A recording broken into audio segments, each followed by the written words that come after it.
Chapter 108. Ride of the Valkyries 3. Steers POV. Boom. Superhero landing. Haha. It sure hurts like hell. Anyway, Daddy is home. Bitches. Crack crack creak. Splash. The foresail got broken then fell down in the water with a loud creaking sound. Oh, it was broken before I landed. Totally not my fault here. The man who landed on the ship like a bolt of lightning spoke to himself. He is a tall man wearing a fur armor under a sleeveless robe that was fluttering with the wind. His arm was exposed and only covered in bracers. He was also wearing a hood, but his head showed some long red strands of hair. And he is very powerful. The ship was still shaking up and down from his landing just now. Eek, eek. Monster. No. Go, get away. The crewmen around the place where the man landed started shouted and crying in hysterical manner. What is that? He got to their heads this fast. No. That's an aura. He is an aura master. The man looked at the crewmen collapsing around him with an astonished expressions. Hey, I am no monster. I am a good person. Here, let me help you stand up. The man said so and approached one of the crewmen, but to find him already fainted. Oh, how sad. To mistake me for a monster. He made another self-monologue. I admit that I do kill sometimes. Or maybe more than I should. Actually, I kill a lot. But point is, I don't kill people. See, I only kill monsters. He was walking while talking and the crewmen were retreating. Now, our dear little merry band of pirates, what the fuck are you doing in my turf? The man looked at us and asked. This crazy person, where did he come from? Don't be afraid, men. He is only using magic. Don't fear magic. He is only one man. My old quartermaster saw the hesitation on my face and started rallying the men. I am thankful, but I think I am still worried. Kill him. Kill him before the others arrive. The men were finally getting their cool back, but where? The man raised his hands and shouted. Everyone waited for some reason. You guys got me. I admit it. I was only using some illusions. What? No, that was an aura. You were just not emitting it anymore. I wanted to refute, but the man kept talking. To think you guys can notice it on your own. Bravo. Amazing. Everyone, pat on the back. Pat on the back, pat, pat. I salute you guys. What is he doing? You guys are already outnumbering me like a whole damn ship to one, but I will not fall easily, and you know that. I can take a lot of you down before you manage to kill me. The man said that as his aura started to rise steadily. But I have a better solution. He said, I will ask you guys a question, and if any one of you answers correctly, I'll surrender. What? Is he crazy? He is playing dumb. I can tell. The question is, 3 words, 8 letters, you say them, and I surrender. L. Is he in the right mind? What kind of dumb question is that? We have over 100 man. Someone must have heard it. Wait. This guy. He is smart. He is asking us a question about literacy. Most of the pirates here can't even read or write. They are already looking at each other and being overwhelmed by the man. Some of them are even looking at me for an answer. Damn it. I know how to read and write, but if I can't answer such a simple question, then my image, it will be tarnished. I should answer. No, I must answer. This is bad. How can he put us in such a situation with only words? This guy is not an easy opponent. I know it. One of our men shouted. Really? Let me hear it. Before he could answer, I interrupted. 100 gold if you answered right. This was all I can offer. Hee. Men will do anything if I offered such a reward. Haha. Thank you, Captain. The answer is, I got gold. Smart. Wrong. The man said, making an X with his arms. Right. Why would he surrender to that? I got food. Wrong. I got mead. Another time, perhaps. It's a trap. Sigh. I wish. Carrot hashtag and dollar at it yen euro. Wrong. Carrot hashtag and yen euro unspecified currency at. Wrong. Carrot hashtag and dollar at it yen euro. Wrong. Carrot hashtag and dollar at it yen euro. Wrong. It's all wrong. No matter what we said, this guy sure is not going to ask an easy question. How can this be? I, Steer Bloodsail, was completely bested in smarts. I am really Asha. Jon, what are you doing? Joel, you arrived? I was buying you time for you guys to arrive. Why so late? Yeah. Impossible. How? How could he? That's not possible. How? We didn't see them arrive. No one. Not those who were on the lookout. Why? We were sneaked on by a ship? Impossible. It can't be TR. You must be wondering, how did this happen? The man who appears to be Jon Dare, the one who caused the Jarl of Winterhold, career, to rebel on us, he was talking to me. How? You noticed, right? When I landed on the ship and your men went into hysteria. How did this? Fufufu. I'll tell you. The kind of aura I am proficient in is a one that can affect minds. I simply can make you all go insane just by my presence. So if I can just steal your mind that way, I can easily steal you attention. You guys were abnormally focusing on the question I asked, right? Insane. This guy. Dangerous. The clan needs to know. They must dispatch the Blood Fleet. He is dangerous. Hee. Amazing, isn't? I actually discovered this technique very lately. I call it taunt. You, sir, has just been taunted. Jon, are you finished? Let's kill them. A girl on the other ship was shouting to Jon Dare. They totally outnumbered us now. Wait just a second, Joel. I still haven't answered the question I asked them. What? He is waiting for that. 3 words. 8 letters. They are. Fuss? No. Ro. Run. Da. Jon's POV. Imagine if someone using the unrelenting force shout from the front of a ship aiming at everything on the deck. Well, it is hard to describe what happened, but the ship was disfigured in one go. The sails fell, and some of the pirates were in the sleeping with the fishes by now. The others were affected by the shout, and my men just cut them down. The only survivors are the young captain and about 7 of his men.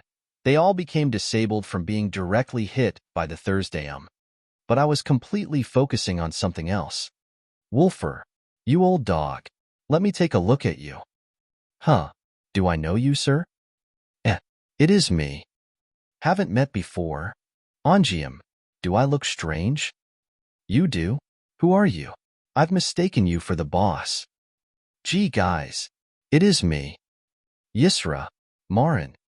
Sorry. Morbagok. Have we met before? It can't be. Friend. Maybe we've met somewhere, so I am sure we will remember soon. Your looks are hard to miss, huh? Anyway, have you seen the boss?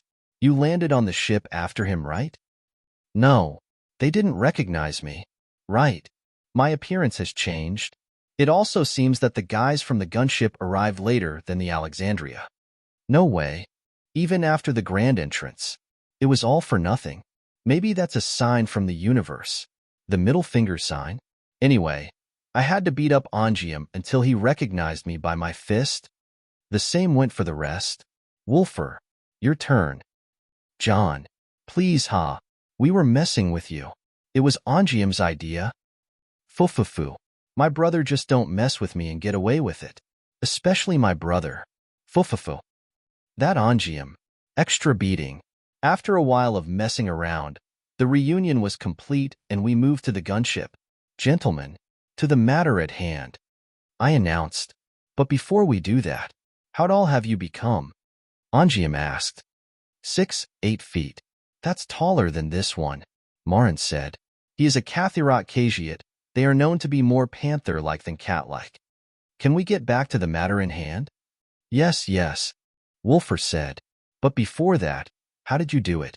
It seems that the bloodline I hail from is ridiculously tall. To the matter at hand, what should we do with the prisoners? It seems that the captain's name is Steer Bloodsail. Pretty troublesome if you ask me, Ongium said. I don't like to leave loose ends, I said. We can just take him as a prisoner, Wolfer said. The Bloodsail clan will come avenge him either way. He is the son of an elder in that clan. Trudvar said. How do you know about him? I asked.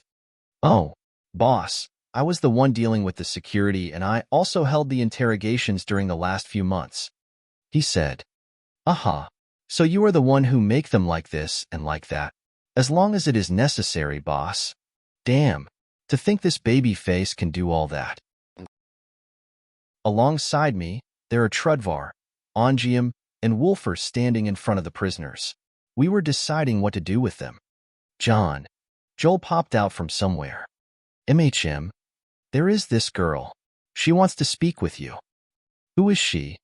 Well, that girl in red you sent me to save. It seems she is the girl we met on Mount Anther. Crimson something. Yes. Sigh. Fine, bring her in. Chapter 109. Winterhold after the battle. Sorry for the delay. A personal matter popped up.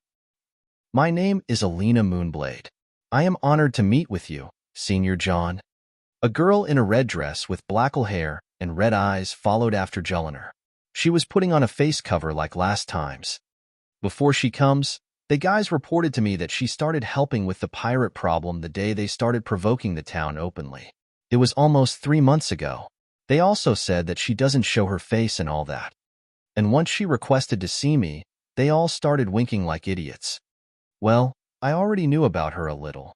I wasn't planning to get mixed with her kind, the hidden clan kids kind, before I have a full understanding of the politics of these people, but she came out of her clan and got mixed with Nurina. I guess I'll have to deal with her sooner or later. Now, I was meeting her in the gunship where we were keeping the 8 prisoners. Nice to meet you. As fellow evil minions to Nurina, we can call each other's by name. Him. She lost her cool and laughed for some reason, but she regained her composure quickly. Did I say anything funny? Once again, my name is Alina, and I am glad to meet you, Jon. Nice to meet you too, Alina. Now it's less awkward. I may not have a say in this, but regarding the prisoners you have, what will you do with them? She asked. I looked at the people around, which were the key figures in town, Trudvar, Ongium, Wolfer, and Jellinar. From the look on their faces, they were all very happy with Alina.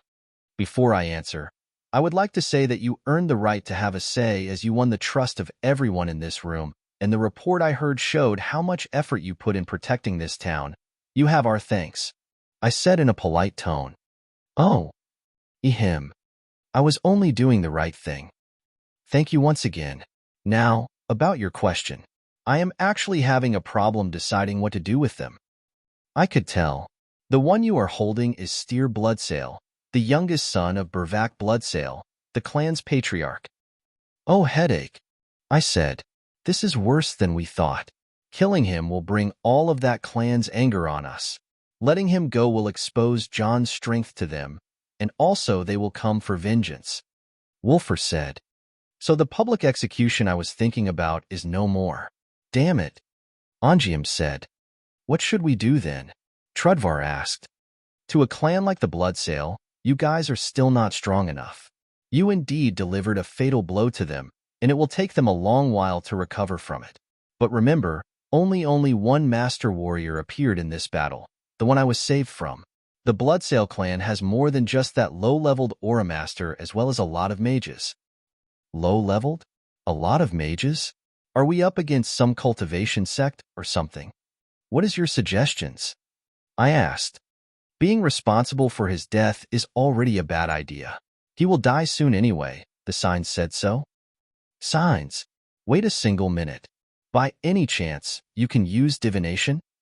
Oh, I can. It is a bit inaccurate, but looking at his conditions, he is pretty much done for. Oh, I am not focusing at anything she said. Divination. How envious.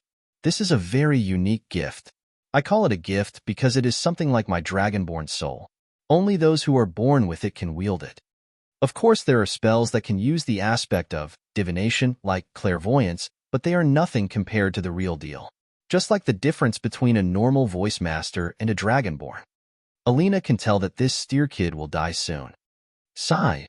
Looks like a fight is inevitable. Hey, what day is today? I asked. The 28th of Evening Star, December, Why? Alina said. Well, we may not have to do it after all. Ongium, take them and throw them back on their ship. Huh, why? They all blinked and asked. Just do it. Jon, you are letting them go? Wulfr asked. Look at them. Do they look like anyone who can go anywhere? The ship you have is too big for them 8 to sail, even if they are in their best conditions. Plua the ship is too damaged. Just let them for now. They won't live. What are you planning? Alina frowned and asked me. Huh, not saying. I will spoil the fun this way. Let's just all leave. They all started nagging for a while, but it was no big deal. I just left a gift for someone else to vent their anger on. Now, I guess I should just head back to the town. Boss, he is here. Boss, boss, boss, boss. The fuck is going on? These guys. Did I start some sort of religion or anything? I didn't, did I? 2 little girls are giving me flowers? Oh, how cute. The people opening a path for me to my manor. Guys, I am so deeply touched. But I am not good with all this attention. I am moving like a wooden doll for some reason. I used to fight in an arena before, but this is so embarrassing. I walked and was followed by my friends and men. Things are pretty hectic in my mind, but I managed to reach home. Behind the main gate, some people who appeared to be the guards appeared and closed the gate behind me. The beautiful place around is filled with snow now. It has been a while since I made a snowman, but let's do that alone. I entered the house and was surprised by how clean it is. Not even a grain of dust was seen. Mistress Alishka came with some girls to clean the place 2 days ago. We were anticipating your arrival. Trudvar said. Good job. Looks like rewards shall be thrown left and right now. I will see to that. I am handling some of the accounts and Mistress Alishka is handling the others, but it will be a bit hard to deal with all that. Oh, I will review the ledgers later. Need to rest my aching body first. The place is too warm. It's a nice house indeed, Alina commented. Seems like that guy who was with her in Mount Anther, Skywalker, joined as well. Well, make yourself at home. Everyone put their weapons on the ground and found a chair to rest on. Home sweet home. Knock, knock, knock. Who is it?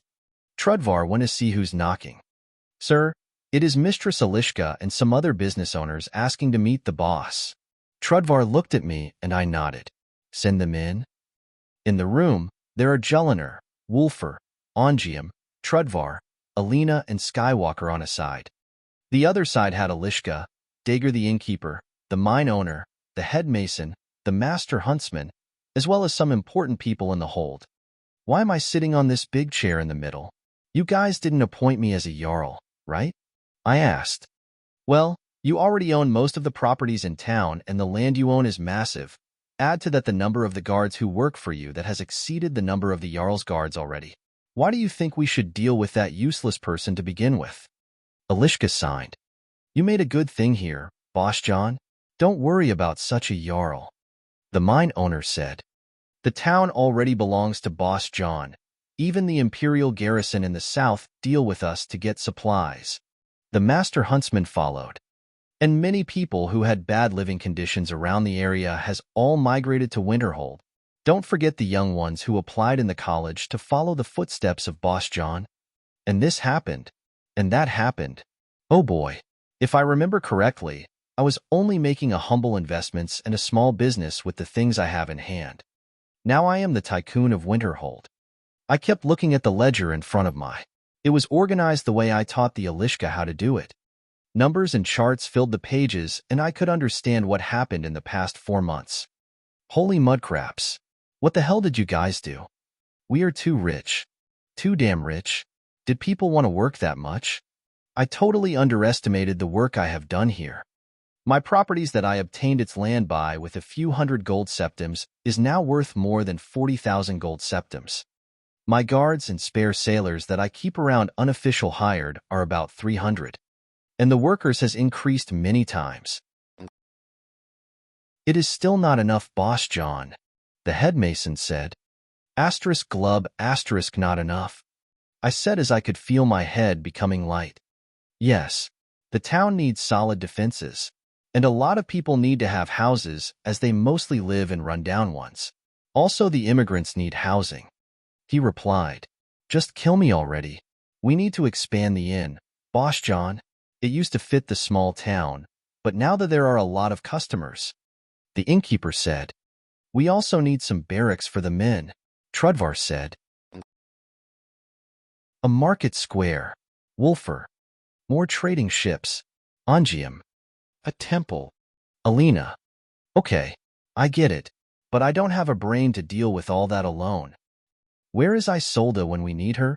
Wolfer sighed. Isolde's brain is made of numbers. She can think of every legal and illegal way to make and spend money. But we need to rely on what we have in hands now. Fine, let's throw this problem on someone else. Ladies and gentlemen, the situation seems to be a bit getting out of hand with the pirates' problems and all the things that has been happening. I know you couldn't wait as the situation is turning critical by the day and a solution need to be found. In my opinion, we should work with what we have in hand. A year ago, this town was a ghost town compared to what it is today. The solution in this time is the same as always. You, the sons and daughters of this town, are the best solution for the future. I gambled on you once and I won, so here I gamble again. We can't establish something official like a town hall to deal with these matters, but we can get permission from the Jarl to deal with all these matters, not as John Dare or as any individual, but as a one entity, one solid being. I can't deal with this problem alone, as you all know.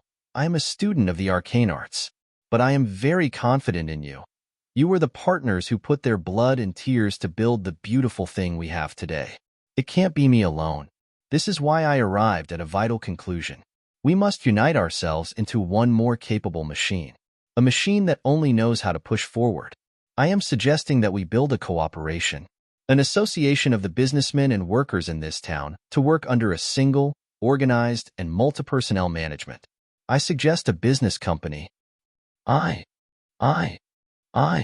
Well said, boss. Amazing. We agree. No disagreement. Fufu. Success. Boss, I can nominate some names for the first patch of management personnel, Alishka said. Oh, please. Many of the girls are now proficient in the skills of literacy and calculating. I relied on them, and they will prove to be of use. Oh, good. You also promised them when you were hiring us a year ago that the first best opportunity that comes will be theirs. I remember. Haha, this is great. We have the personnel we need. Let's make a plan now and put the big ideas together. Ehem. Before we start, I would like to ask a question. Alina talked. By all means. What will you call the company? Attach the word dragon with anything good and we will go with it. Fufu. She laughed faintly. I realized what have I done a second later. Everyone in the room is giving the same laugh. This will be a fight over the name of the company. A fight you readers shall solve in the comments. Chapter 110, The Dare Dragon Group. I said no. I will never call it that way. Why do you always say no to the names I come up with? I have a new idea. The Horny Drago. Zip it, John. Dragon Dreams. Feels homo. Imagine Dragons. I love that band. Leave it out of this. Winter Dragon. We said no like 100 times already. Golden Dragon Trading Company. I have read that name in some Chinese novel before. I eat dragons. Feels like I heard it somewhere. Knock, knock, knock. Trudvar went to open the door. Boss, a courier. Let him in.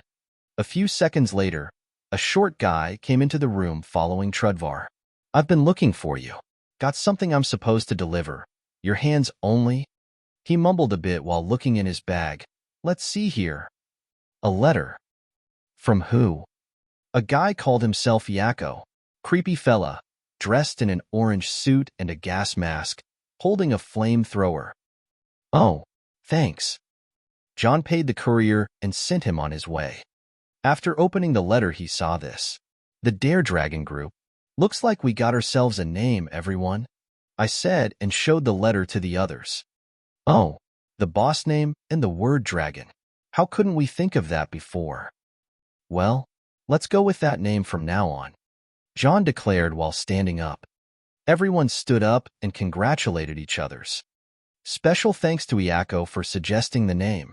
Thanks for all who suggested the other names too. Iako won by the score of 24 likes. Alina's POV. We finished the meeting in the Sea Mist Manor at evening, and everyone went on his way. The town was exhausted as everyone were contributing in today's fight. Everything was quiet and peaceful. Tomorrow, Jon decided to hold a funeral for the brave soul that departed to Sovngarde. May kind guide them. What do you think, Alina? Sveikin, who was with me the whole time, finally spoke. It is rare for him to call me by my name. He used to do so a long time ago when we were young. It has been a while. What do I think about what, Sveikin? I answered as my head was having a hard time focusing on one issue. I mean, what do you think about Jon, the situation of Winterhold, that company he intends to build, and everything? Sigh. Where should I begin? I said as I started to feel a real headache from thinking about his questions. I kept walking until I reached the stone bridge of the college and didn't stop until I reached a point where I can see the sea clearly. It was lit by the moonlight and felt beautiful. There are many things I want to know myself, Sveikin, to many questions that needs to be answered about him. Can I get your opinion at least? Cousin, you're asking for a lot. I turned my head and saw him smiling. Guess I'll answer. I remembered the face of the tall young man who has a long red hair and a small, early beard. He was wearing a strange fur armor and wore an open sleeveless robe. Pretty stylish in my opinion. I think he is an interesting person. He is a powerful mage who is always prepared to go on frenzy to save his town. Let's assume that his theory of magic is far advanced beyond the flame Atronak variations and the mysticism spellcasting.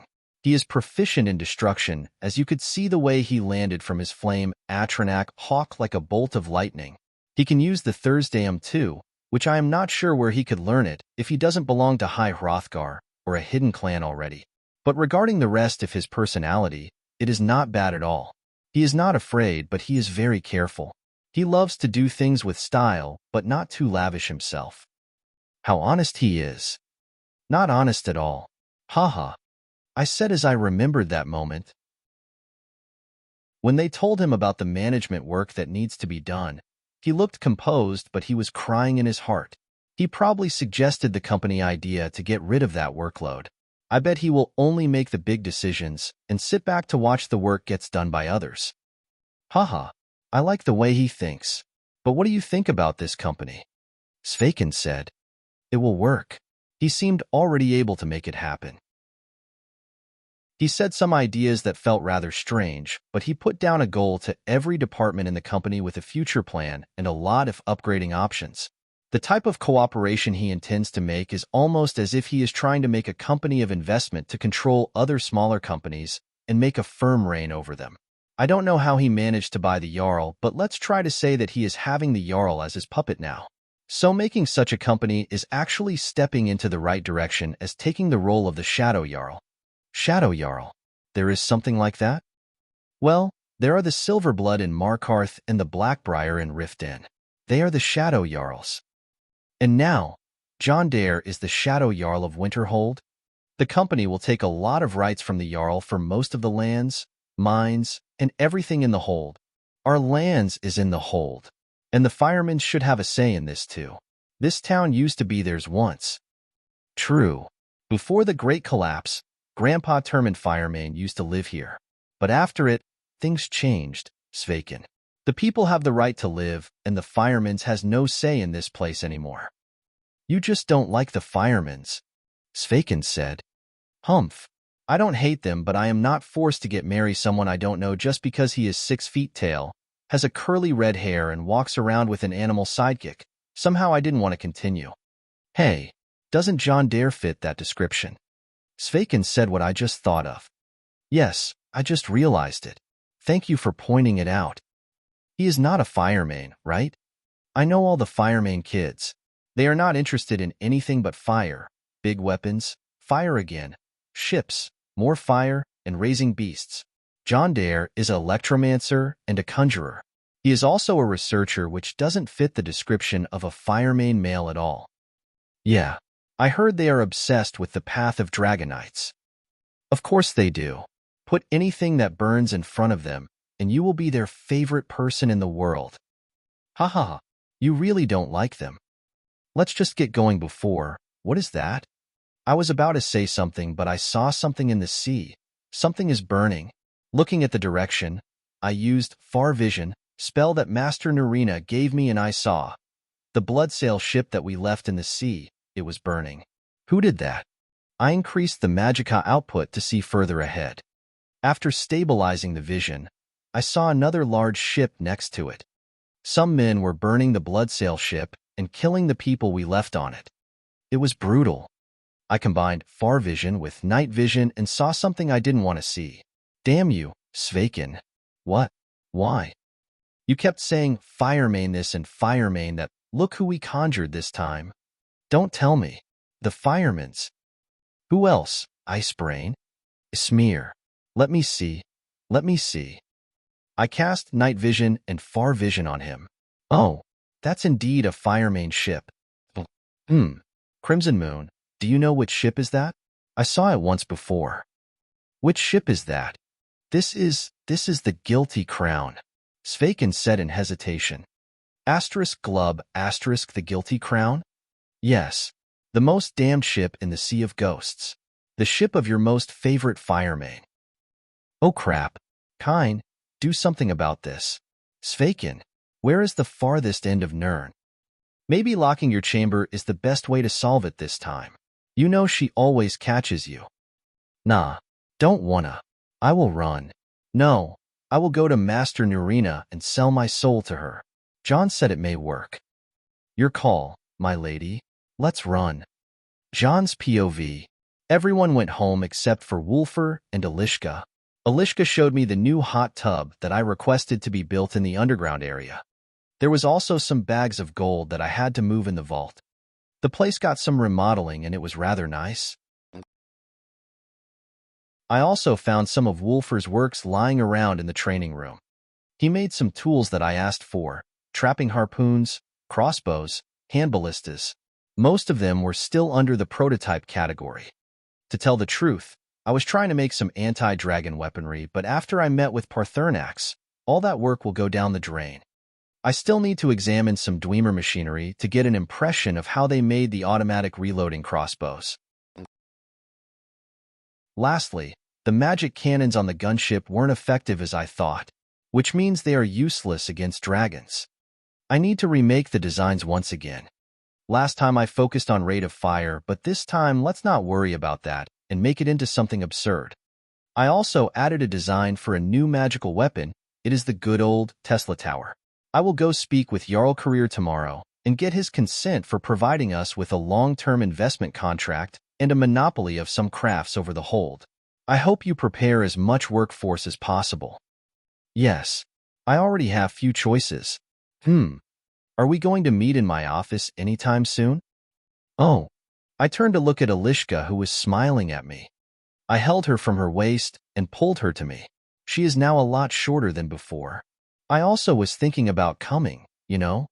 I was about to flirt with her, but I heard some noise upstairs. Not now, Alishka. The universe is not giving its consent. Hee. Fine. I'll be busy the next couple of days, so let's celebrate the new year together. Yes. Let's just see what's going on upstairs first. I went upstairs followed by Alishka, and we arrived at the scene of Wulfr and Jelinar standing against each other and glaring at each other. Don't tell me. I completely forgot. Jon, what is that girl doing here? Wulfr shouted at me. Ops. He is angry. Listen, bro. I'll explain everything. Just calm down. How do you want me to calm down? This is the assassin that went after you. Assassin? Alishka jumped back. I know. Just listen to the story and you will understand everything. Does Nurina know? Yes. Humph. Tell me everything from the start or else. Fine. Jeez. I forgot that Wulfr has that motherly side. I guess I'll tell him everything.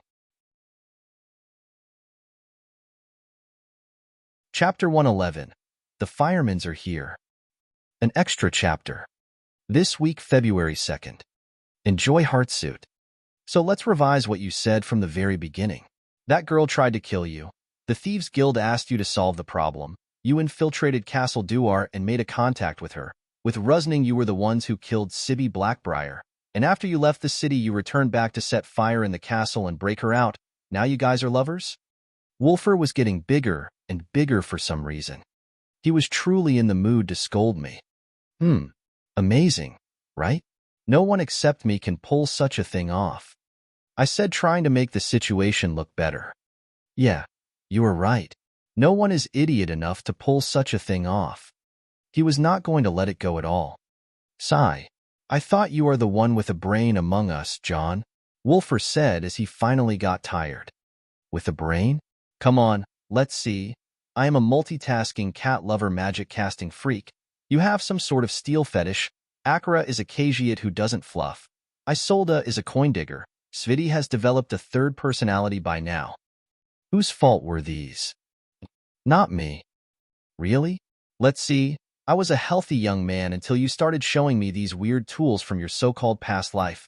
Akira got creeped out by your cat fetish until she learned how to talk the way humans do. Isolde absorbed so many ways of making money from you until she lost her common morals. Sviti's songs are no longer the normal stuff bards sing. Every time he spoke, I lower my head more. I could only raise my hand and whimper. Guilty. Oblivion. You are? His anger seemed to be less than before. Sigh. Once again. Juliner. This Wolfer, my brother. Wolfer, thee is Juliner, my girl. I made a proper introduction. They were still glaring at each other. It was Jul who tried to kill me once, and it was Wolfer who hit her with the hammer and sent her flying. I am this guy's brother. He is a kind idiot who forgives people for the strangest reasons. I heard you have done well to this town, so I will overlook the past, for now. I am Jon's faithful follower. You may think of me whatever you want, I don't care. Humph. Sigh. Kids. Jon, what's with that giant cat this morning? You cheated on Akira that fast. Fufu. You mean Nefertiti. A cute little thing, isn't she?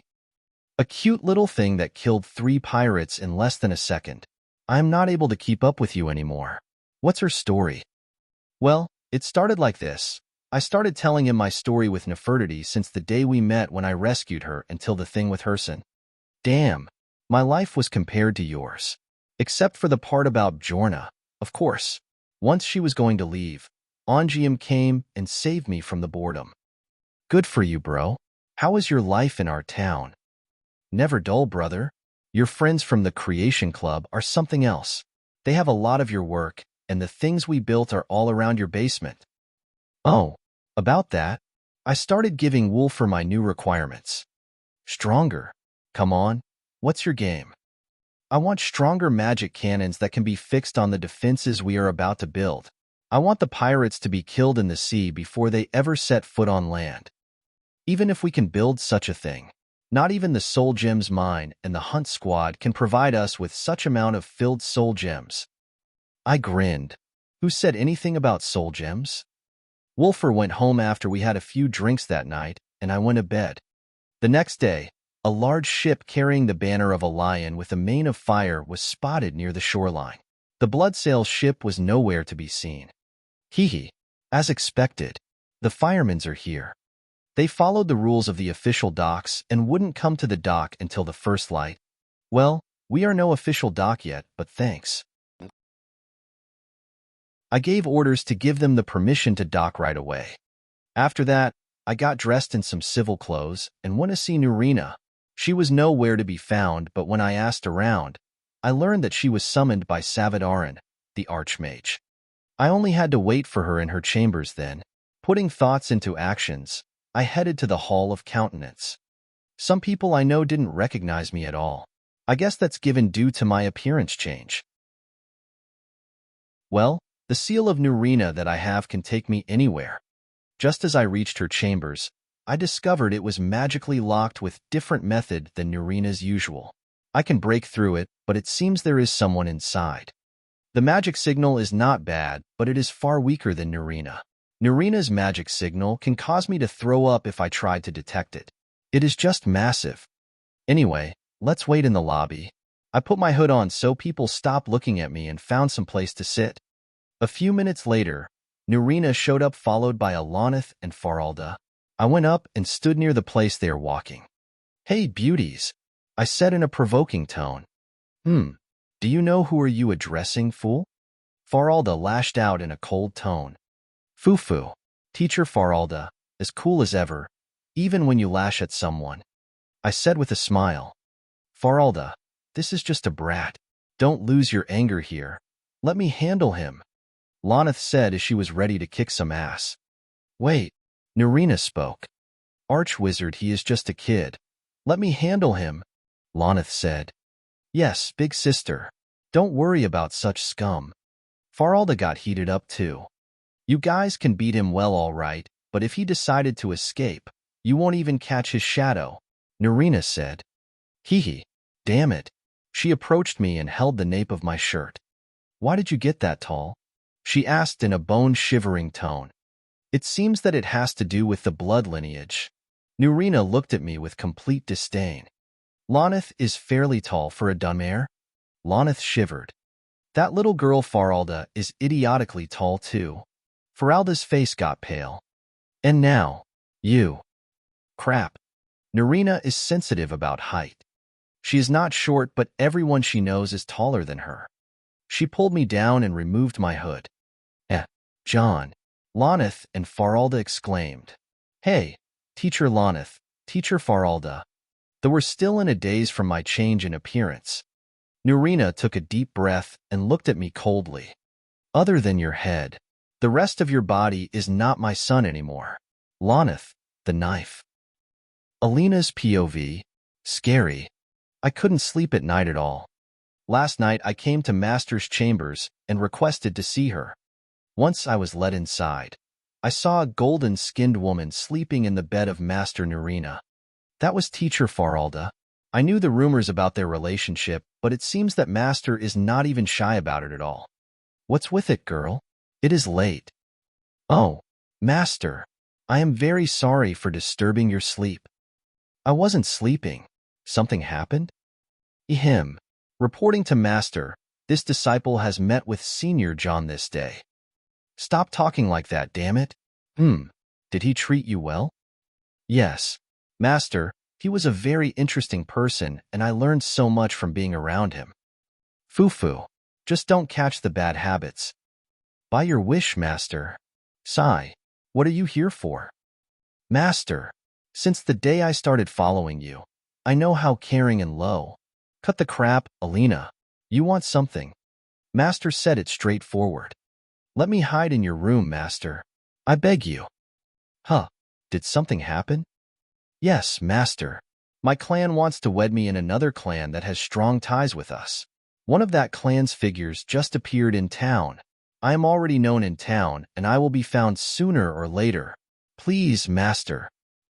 Master looked at me and started thinking, then she nodded. "You are right. Without your consent, I should protect you from a forced marriage." "Thank you very much, Master. You can sleep on that sofa." And that's how my master agreed to help me. The next day came and Master got summoned by her cousin, Archmage Savos Arin. She went in a heavy mood. After an hour, she returned back with Teacher Lonith and Teacher Faralda. They were laughing for some reason. This rascal, to think he would escape from me. I was surprised to my wits' end when he used that spell. "Congratulations, big sister." "Congratulations, Archwizard." "Thank you guys. We need to celebrate even though it is still early morning." "Oh, Alina, come. Master is inviting you to a breakfast and an early drink." Thank you, Master." "Lonith, I am sorry, but go look for him. I think he returned back to town by now. And Faralda, order a servant to bring us a breakfast." "Right away, Archwizard." "Okay, big sis." They both went away. "What is the happy occasion, Master?" I asked. "Oh, Foo-foo. I caught Jon a minute ago, and he managed to use a very advanced spell to escape from me. I can't tell you the spell as I heard that you two will any having a duel." "Well, congratulations, Master." I should congratulate Senior 2 for his achievement. After a few seconds, Teacher Faralda came and said that she ordered a lavish breakfast, then sat on the bed and held a book. Knock, knock, knock. Who is it? Lady Nurina. A person came from outside the college with your seal. She said she is, a drinking buddy of yours. Drinking buddy? To master? I can imagine it and can't imagine it in the same time. Oh, finally. Bring her. She must have brought a ton of drink this time. Oh, Master Rand? Wow. Didn't see that side of her before. She is mostly dignified and cold. You must be wondering what's going on. Teacher Faralda spoke as if she read my mind. To Nurina, very few people in the world deserve her attention. Lonith, me, you and Jon are one of those ones. There are few other people like her master and that drinking buddy. They share a strong bond. Oh, I know that master accepted me after she assessed my talent. Even though we both were forced on each other, she could have just sent me away anytime she wants. But I am still curious who can be a drinking buddy to master. It must be at least another archwizard or summit. You old crone. Look at you, still short as ever. Shut up. Everyone in this world is so damn tall. Just leave me alone. I am a normal person. Bet you are. Haha. Where is the boy? I sent Lonith to find him. He must be finishing business in town. Fine, let's wait. I could see the silhouettes of Master and another woman coming through the chamber's door. Come, Faralda is here. I also want you to meet my new disciple. This is... The two came across the doorway, and everyone could see the other clearly. Impossible. Oh my. Oh no. My cutest Alina. Auntie Hilda. Chapter 112. Alina and Hilda. As we commend their souls to Aetherius, blessings of the 8 divines upon them, for they are the salt and earth of Nurn, our beloved children and beloved of Arche. May you find peace in their afterlife, and may your body find rest while it remains in Tamriel. Let no profane desecration fall upon thy remains, and may Arche protect your body and welcome your soul in his halls until Tamriel is no more. The town of Winterhold stood tall, overcoming the danger of the blood horkers, the pirates that plagued the Sea of Ghosts for many years, and now it is burying the 13 brave men that fought and died in yesterday's battle. The one who did the last rites was Mjal the Lioness. She seems to have received training in priesthood before. She was injured by a crossbow bolt at the beginning of the battle yesterday. That's why I couldn't see her. Her healing process was done by Alina, who was very talented in the restoration school. Up until now, the town had no official cemetery until I went personally to talk to the Jarl about a certain plot of land that the people used as a graveyard. After taking Career's consent, the cemetery was officially made. Thank you for coming, everyone. I said as a sign to make the crowd disperse. This place should be quiet as the families of the deceased must get some time to say their goodbyes. People here don't have the custom of dressing in black for the funerals, but I was dressed in a black robe and a hood like the ones from the game. I don't like funerals, but at least I have to show the proper behavior. I also was a bit heartbroken when I saw a grave with no one around it. It made me think about many depressing things. I had to say the goodbyes to the grave myself. Sigh. Let's leave this place. I walked out of the cemetery and found a lot of people waiting. Once they saw me, they all looked at my direction. I looked around and saw Mjal among them. What is going on? The people, boss, they want to ask about the town's future. I looked at the people in front of me and saw some faces I saw before and some new ones. They all looked at me. Sigh. Time to be a politician. I understand. Everyone, thank you for your contribution at the battle of yesterday and its aftermath. I know that before, we used to say that we will rebuild this town no matter what, and whoever tries to stop us will be the enemy that we crush and repel. I say we all delivered the promise yesterday, and you should feel proud instead of being afraid. From this day onward, we will fight the good fight as we learned from yesterday. We gained a lot of experience and developed better ways to deal with the enemy. Yesterday's terror won't happen ever again. If the enemy comes from the sea, they will never set foot on land. If the enemy comes from the land, we will bury them under it. Even if the enemy comes from the sky, we will be ready for that too. Yesterday, after the end of the battle, I, Jon Dare, Thane of Winterhold, held a meeting with the head figures in town to create an end to this mess. We reached a lot solutions and decisions about what to do, and right now we are putting an organized plan to deal with the current situation. We reached out some allies, and I am glad to tell you that our situation is more organized and much better than yesterday. An official announcement will be published under the name of the Dare Dragon Group. Thank you for listening. The people were still worried, but they nodded, and everyone went to their business. Jon, I came. Human, carry me out. Jon and Nefertiti, who came together, started running towards me. Joel was smiling. You have finished? Yes. Here. Joel handed me a high-quality piece of paper. I instantly opened and start reading it. Fufu. Success. With this paper, I am the ruler in the shadows. I guess Delvin called it the Shadow Jarl once. Does this mean that you get to do anything in Winterhold as long as it is a public property? Yes. We will have to pay rent to the Jarl, but I will find a way to scam him legally, I said with a smile. If it is about law, then I am the daddy around here. Jelinar came and clung to my arm. You can turn from the saint to the devil in a second. Please don't misunderstand me. I treat people according to their worth. A dog-like career is only meant to be used. He chose to join hands with the pirates and enslave the people before. The people, on the other hand, are the ones that require my full care. They are the real force and have the power to turn the weakest town into Skyrim to one of the towns that could withstand an attack from a hidden clan. The people want you here. The thing they are afraid of the most is you disappearing once again. Then I will have to disappoint them. I am but one man. They should rely on themselves for the fights yet to come. Next time, I will sit back and watch them do the work. They don't need a hero to save them every day. If they don't get to learn how to do it themselves, then there is no point. All I need to do is to teach them and lord over them. Plus, that is not the role I was meant to play. You are talking about the dragon-slaying business? Exactly. Dragons are the game I should focus on. The whole of Skyrim will need me by that time. So, what is the next step we are going to take? First, the temple we are planning to build will give us a good amount of popularity for now, and the defense walls and towers will also be something easy to deal with. I gave some money to Wulfur so he can expand the workshop. Ongium will be responsible for the new ships. Trudvar and Jal will both work on training the men. After all, we only need to go official after a few days, I said and waved the paper to Jal.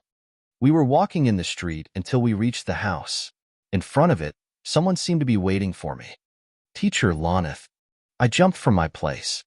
Jon, don't escape again. I came in peace. Peace?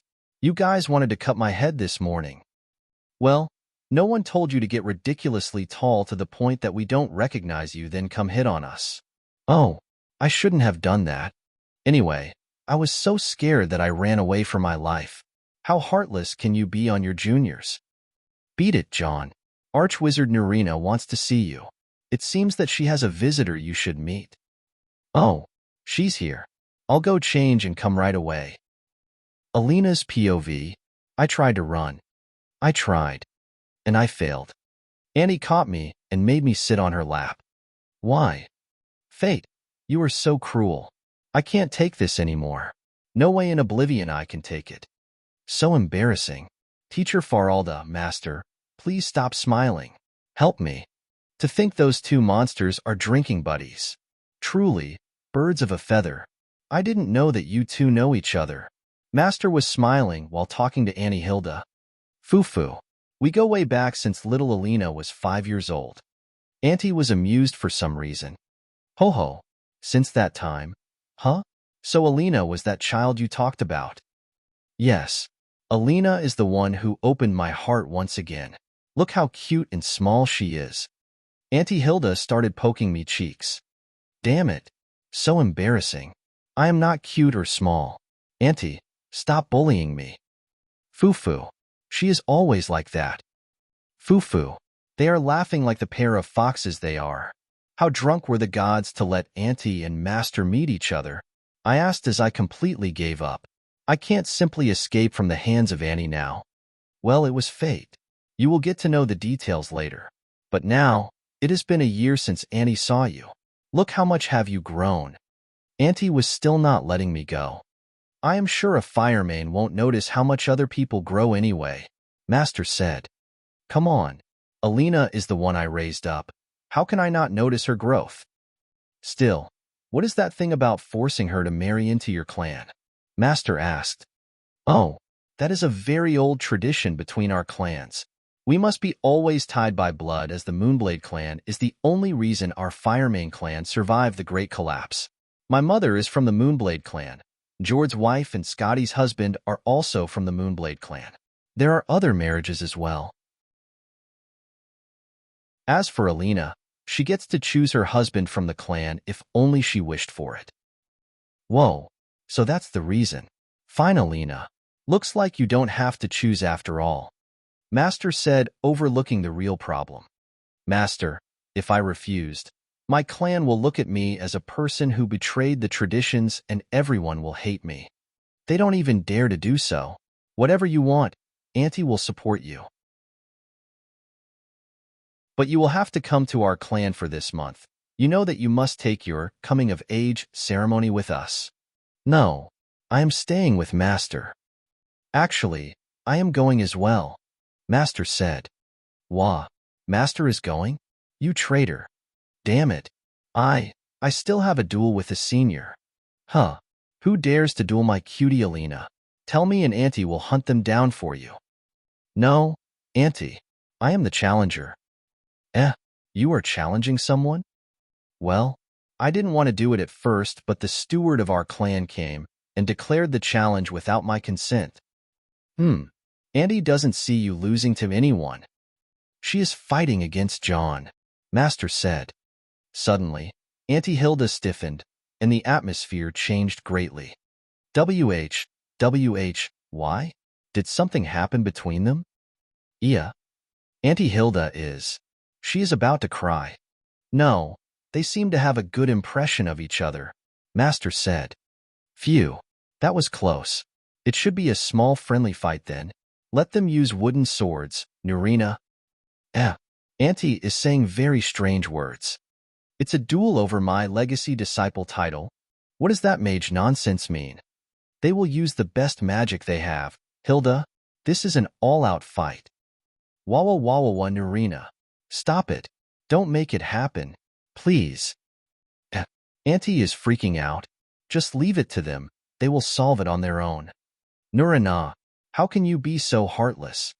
Auntie said and started hugging me tightly. My bones. Don't worry. They won't harm each other.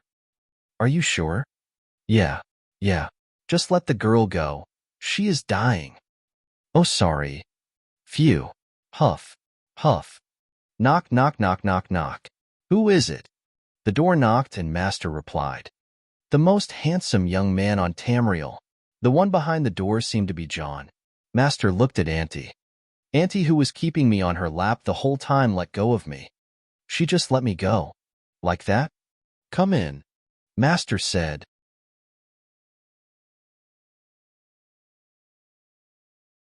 Chapter 113, Jon and Hilda. Alina's POV. I don't remember Auntie looking like this. Her face was stiff and her expressions were shaken. What in the world? I never have seen this strong woman like that. She was either furious like an angry beast or silly like doting parent.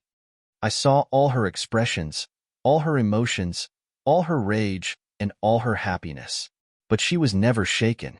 She was the most amazing person I ever knew when I was a child. Time stopped in my head and I remembered old memories. Some of the best memories and the saddest memories I ever had. My mother died when I was young. I was so young that I can't even remember her face anymore. They said she was so beautiful and everyone loved her. But since the time I was born, she became sick and weak. When she died, I became the young mistress of the house. I don't remember much since then, but I was never liked by the clan that much. Something about my eyes made them wary. The eyes of Maser, different from the eyes of Secunda that all my clan has.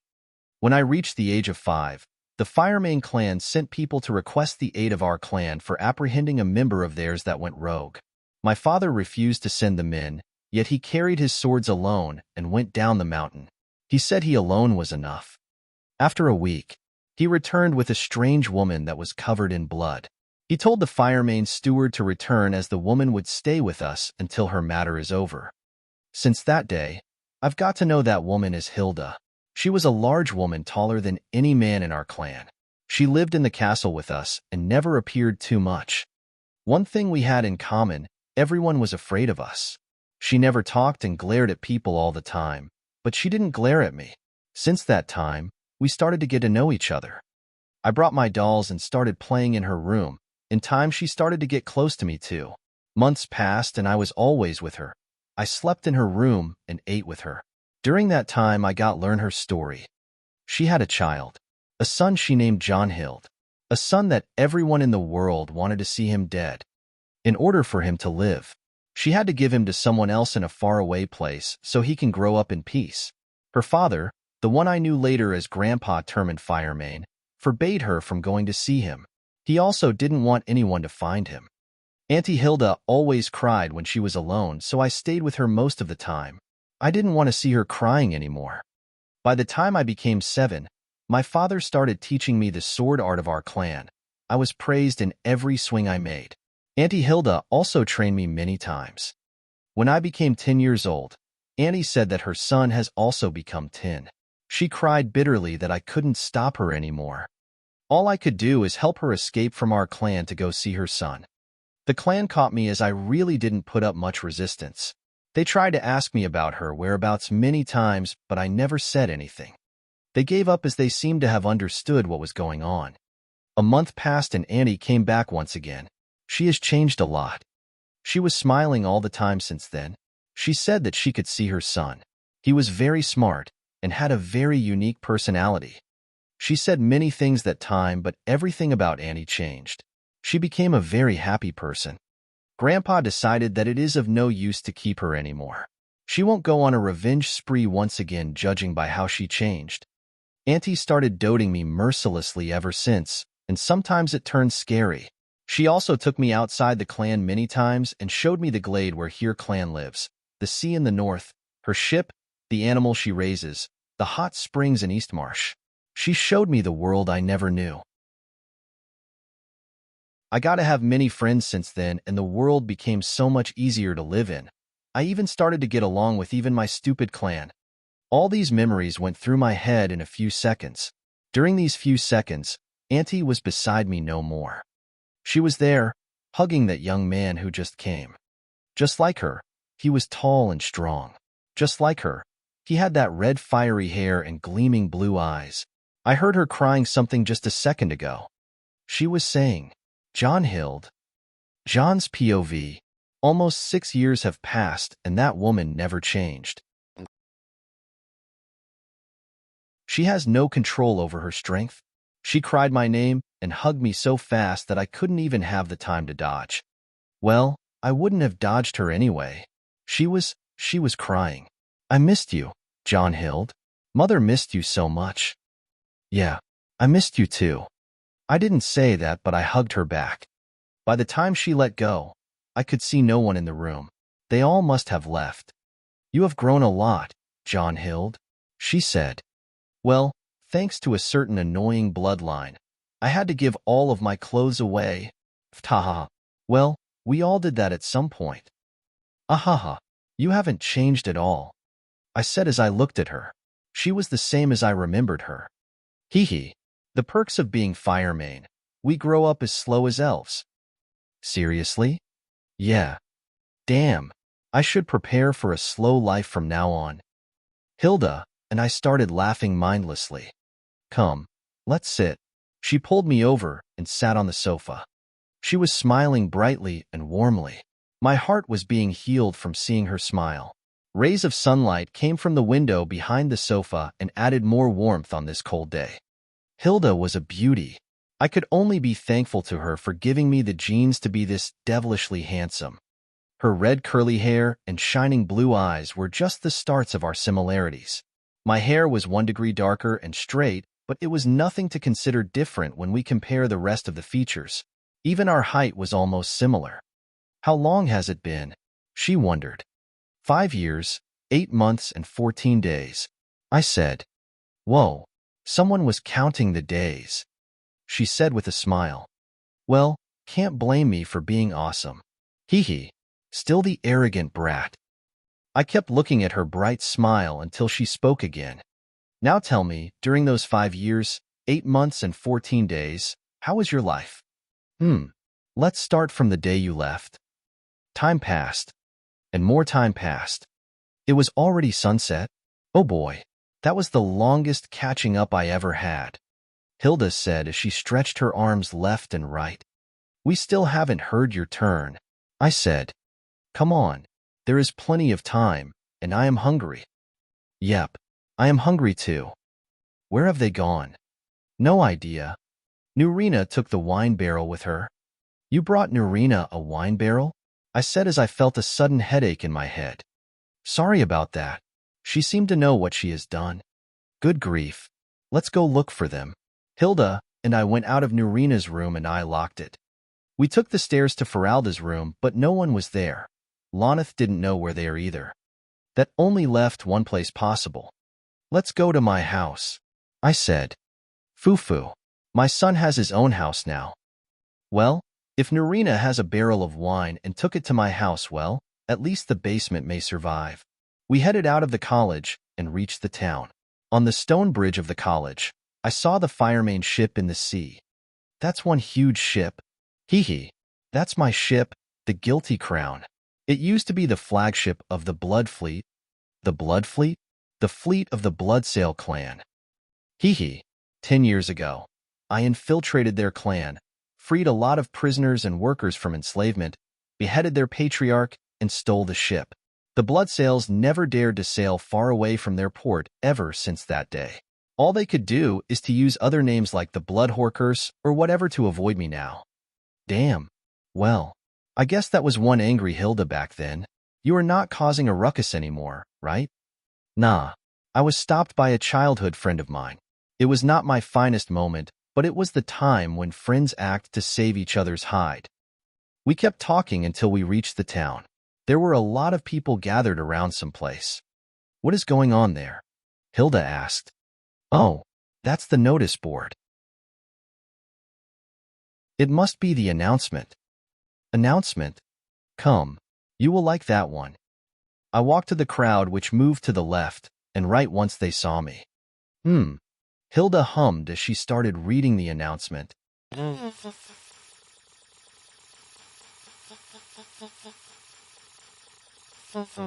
Announcement. It is with a great pleasure that we announce, to the good people of Winterhold, the establishment of the Dare Dragon Company under the management of Thane Jon Dare, Thane of Winterhold. The company has taken the permission to invest in all the public resources around the hold.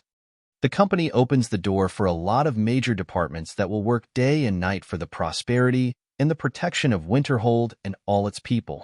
The major departments are construction, real estate, security, exploring, industry, trading, transportation, investment, insurance, and entertainment departments alongside other minor service departments. Another series of recruitment announcements and requests will be announced on a later date. Jon Dare, Chief Executive Officer. Wolfer, Industrial Department. Guangium, Transportation Department. Alishka, Financial Department. Trudvar, Security Department. Jal, Exploration Department.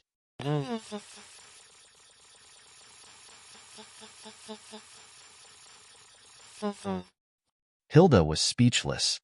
Do you like what you see? I asked. To tell the truth, I was showing off what I have done. There are a lot of complicated words, but it is no wonder that the Bloodsails were afraid of you. She said. Hee hee, you liked my gift last night? Foo-foo, you rascal. You really made a score on them. They won't forgive you even though you managed to pin the death of their son on us. Well, from this day onward, I would love to see them doing something about it. Are you prepared for them? Heh. I have a plan in motion. It would take time, but they also need a lot of time to recover. The hold is now completely mine. Winterhold is mostly a wasteland, you know. You sure you can find anything useful? Foo-foo. You have no idea, Hilda. You have no idea.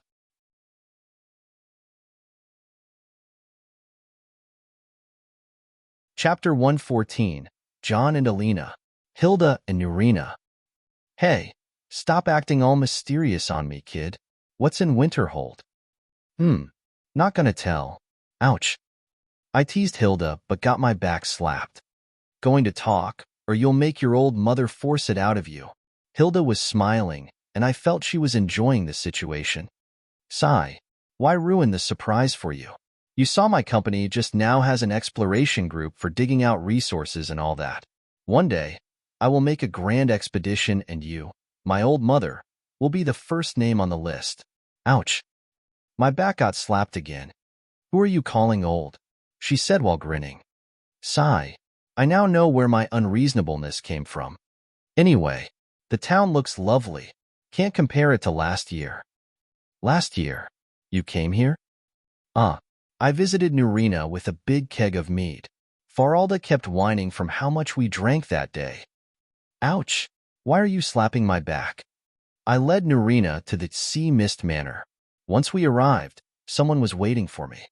Boss, I am from the workshop. The chief told me to tell you that he is done with the armor and wants to discuss some other things. I forgot what it was called.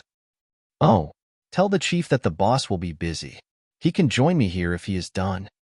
Yes, boss, the young man said and left. Boss? Chief? The boss is me, the chief is Wolfer. I said. Aha, heard about him, your sworn brother. More like my actual brother. I know the guy since we were 4. Yeah, I heard. He is the one who has a thing with Bjorna. Sigh. Poor kid. What happened to Bjorna? Hilda looked at me and let out a long sigh. She is a Firemane, you know? She said, then made a gesture with her hand. She was referring to the height. Whoops. I completely forgot. She is around my age. Hilda, don't tell me she is. Yes, she is this tall now. Poor Wolf. He used to be the largest boy in the orphanage, now, pfft. I started laughing uncontrollably. Good grief. You are horrible. Hilda looked tired. The loss has tried to look smaller many times, but all of no use.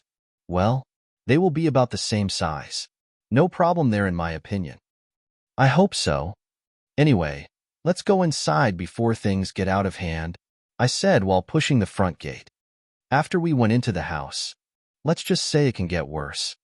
Nurina and Faralda were arguing and drinking, Nefertiti and Jul were fighting over food, and Alina, who appeared to have followed Nurina here, was going through my books.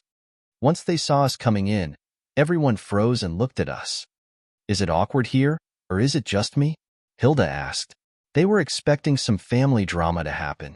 Look how disappointed they are. The frozen atmosphere eased up a bit as everyone stopped the mess they were causing. Anyway, this was the first time Sea Mist Manor gets this lively. Auntie, I demand an explanation. This is interesting. The relationship between the Firemanes and the Moonblades seems to be very deep. I was listening to a long explanation about my identity from Hilda to Alina. According to Alina, the Firemane should have kept me hidden until the age of 16, then after that I would wait to fulfill some destiny. To her, me being in the outside world is something unthinkable. Blah blah blah blah blah. Can you even shut up for a second? No one can keep me anywhere I don't want to stay at. And that destiny nonsense is already something I can't escape from. I checked that out myself. You. Do you even realize the danger you are in? If anyone from the enemy clans saw you, they will definitely find out that you are a Firemane. I guess Firemanes can go anywhere in Skyrim, right, Hilda? Hilda looked at me as if she was saying, leave me out of this. Seems like she likes Alina a lot. But you can't just expose yourself to danger like that. Do you even realize how many people died in the fights between the clans 15 years ago? Do you know that the most sacred place in Skyrim, High Hrothgar, interfered to put an end to that fight? High Hrothgar did. I admit that I have too little knowledge about such things compared to you Hidden Clans kids, but don't you dare think of my own business as something a clan can decide. They didn't keep me in their watch, or even did they come into contact with me for so many years.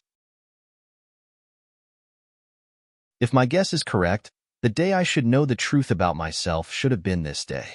But they knew too damn well that I shouldn't be stopped or be put under their control. As far as I know, this was the decision the Firemane patriarch took, and it was the wisest decision to take. What? How is that even possible? For two reasons. My fate and the fate of those who are around me. You are a mystic like myself, and we don't need to argue about how fate works, but the Firemane patriarch realized that if I got associated with the clan, my fate will get hindered and I may put the clan in a grave danger. My fate is too troublesome to be associated with. Alina looked at me and kept glaring, but she had no more words to argue back. Auntie, say something. Hilda, who was resting her arms on the table and holding her head, sighed and looked at us. What Jonhild said is true. Father's reason was to keep him from worrying too much about his fate or causing the clan any harm. He said, this will do until Jonhild figures out his own fate. Already figured it out, though, I said while playing with Nefertiti. Kind help me. Do you think it is easy to figure out fate? Alina rolled her eyes and spoke coldly to me. Ask Joel. Hey Joel, yesterday before dawn. I can confirm that Jon is already very aware of his fate, Joel said in a calm tone. Nefertiti was there too. Homan knows a big dragon. Nefertiti said, only I heard that, of course. I, myself, wouldn't doubt the creditability of a cat and a troubled child at all. Faralda, who was having a drink with Nurina on the other side of the room, started mocking. Said the only non-stingy Altmare I know of. Nurina fired back. Alina put her hands under her veil and massaged her stiffened face. She finally got tired. Damn, it is midnight already. Well, at least I learned a lot about the Firemanes and the Moonblades from this conversation. I am not really in bad terms with Alina. Our lives are leagues apart. She was raised as the princess of one of the most prestigious clans in Skyrim, and was even considered a member of another prestigious clan. I, however, was raised as an orphan and lived in a city of criminals. The way we see the world is just different. Where she sees responsibility, I see freedom. I don't think we may agree on many things, but I think the way she does things is far better than me. If I see a bandit or a pirate, I wouldn't acknowledge their humanity and put them down on the spot, but she will look for the remaining human within them and try to pull it back up. Not because she is an idiot or a naive person, it is only because she is strong that she can have the luxury to do so. Make no mistake, the girl in front of me is a monster from the same level as me. I defeated her once before on Mount Anther, but she became much stronger since then. Let's talk about something fun, shall we? I spoke directly to her. HM? What is it? I put on a devilish smile. My blood starts to boil when I think about this. I heard someone arranged a duel between us, I said. The atmosphere in the room froze. Even Nefertiti could read the mood and stopped acting silly. The air around Alina changed and I could feel a smile behind her face veil. I was going to let this go, you know? She said in a playful tone. Hee hee hee. Come on. You and I both know that we are going to fight no matter what. There is no way out of this. Taihi, I knew you would think so too. Say, when and where? Tomorrow, Hall of the Elements. Stoop. Hilda stood up and slammed the table. The table, phew.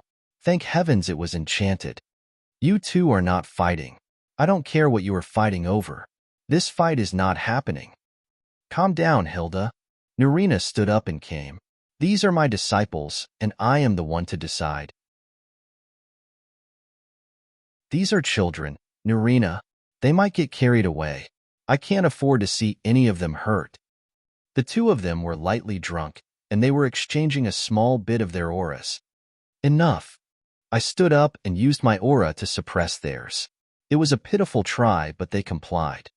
We youngsters want to fight. Hilda, if you are worried, you can be the judge of the duel. You can stop at any time if you feel it became dangerous. Do you agree, Hilda? I said. Gah. Fine, but don't you two dare to put a single scratch on each other. Hilda said. Okay, fine. And Nurina, We have to solve this, the two of us. Hilda said. Solve what? Fufufu. What was the score last time? If I remember correctly, Nurina was amused. It was a draw. Hilda cut her words. Last time? Draw. What is going on here? Guys, you are drunk. Don't say scary stuff. I tried to pacify the mood. Mind your business, brat. This giant woman will get to see the new stuff I developed this time. Huh, new stuff? Show me what you got. Hilda got excited. Oh boy, this is not good. Jon Dare. No, Jonhild. These two drunkards have their own fight. We have ours. Alina stood up too. I looked at her in the eye and saw how much she was itching for this. Honestly, I can't ignore her crimson eyes anymore. The fight will be at the afternoon tomorrow in the Hall of Elements. I will make the arrangements, she said. Agreed. If I lose, you will be Nurina's legacy disciple. But that's not fair in my opinion. If I lose, I am losing something I value, but if you lose, you are just losing a duel. Offer something of the same value. I said. Everyone looked at me, then looked at her. If I lose to you, Jonhild Firemane, I, Alina Moonblade, will be your wife. Me? Huh. Nurina. Hilda. Nords. Faralda. Wait. What? Joel. You cat to be kittin' me. Nefertiti. Bonus. Black small square. I quit. I quit. I am leaving this novel. I am leaving that damn author. I am leaving this place. Find someone else. Jon. Wait, Jon. There got to be a solution. Nurina. Solution? To what? The damn author wants it. The damn author gets it. I was told this novel is a novel where I can get lazy, have women around me, work only once a day. It was the best place to work. All the MCs out there were envious, even that virgin Leon Dark. But I never ever signed up for a marriage. No ho-ho, sir. I quit. You hear me, author? I quit. Jon. I will go talk to him. Just calm down. Nurina. No, Nurina. You don't understand. He was preparing for this from the very beginning. He was planning to make #Team and #Team Alina from the start. I think he already made some merchandise to make money from. Jon. But, Nurina. Ha ha ha ha, Don. Here. He is laughing. He knows what he has done. I it. Jon.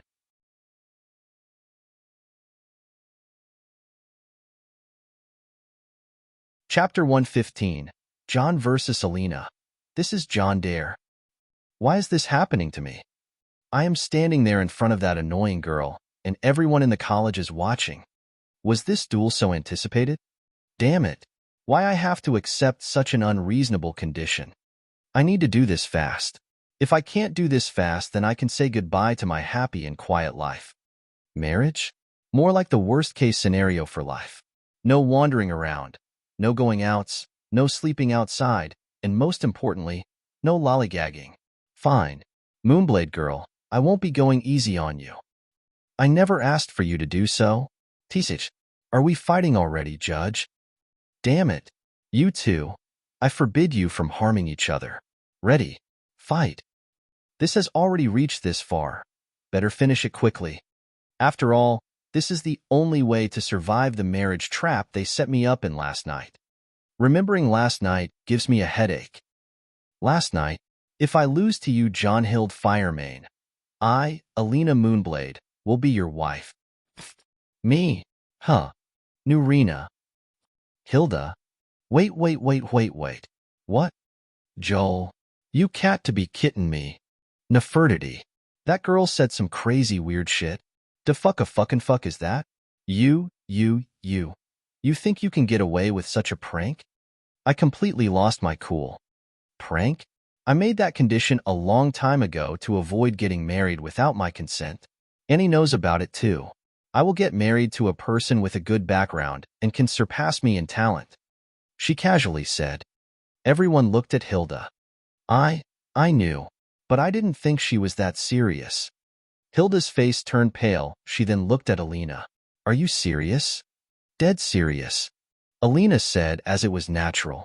Originally, when I came to Winterhold to look for someone that goes by the name Darth Vader, he managed to defeat me at Mount Anther, so I thought I could find anything about him in Winterhold, but no one knew anything at all. I slapped my forehead and covered my eyes. This is not happening. This girl is nuts after all. Why do I always have to deal with girls that have mental problems? Nurina was thinking about something. If we compare Jon's and Alina's talents, they will come very close to each other. It is hard to tell who is more talented, but Jon has the lead in creativity. What are you talking about? Is this the time to compare our talents now? Maybe you are right, but Alina's speed of improvement is astonishing. Hilda said, she may get lazy sometimes, but give her the right motivation and she will create wonders. Okay, what's going on here? I was a bit confused. I think Master and Annie are right.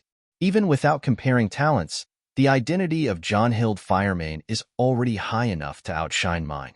Even without revealing his real identity, Jon Dare is the disciple of an archwizard and a new powerhouse in Skyrim. That, of course, if he managed to defeat me. You are annoying. I don't agree. I am not accepting that whatever become your wife thingy. Offer something else and go look for that Darth Vader away. I said. Why? Because you are winning either way like that. You will either become the legacy disciple of an archwizard or get to marry the most handsome young man in Tamriel. Why are you talking like you are not going to get any benefits here? You will get to marry the daughter of a very influential family and also the most beautiful young lady in Tamriel. Ain't you a little bit too arrogant? Calling yourself the most beautiful young lady in Tamriel. Right back to you.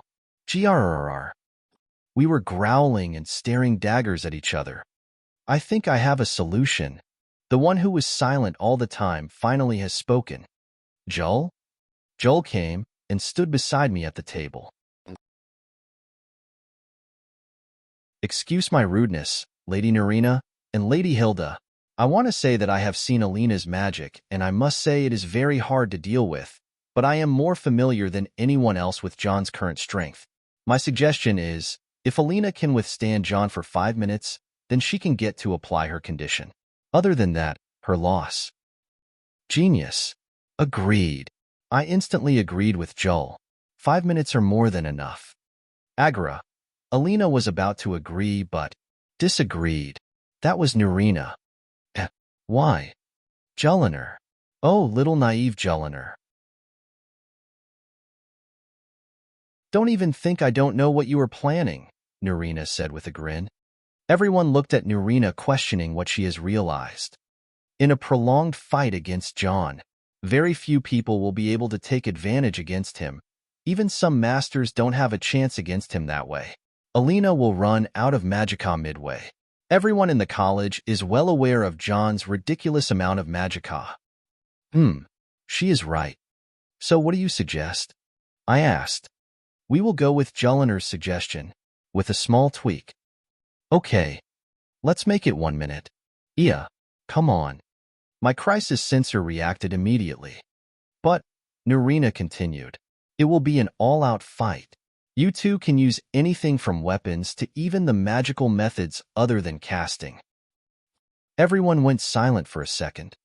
But that won't be a suitable fight for being your legacy disciple at all, I said. Well, it is my legacy and I am the one to decide. Good grief. Present time. And that's how we reached this moment.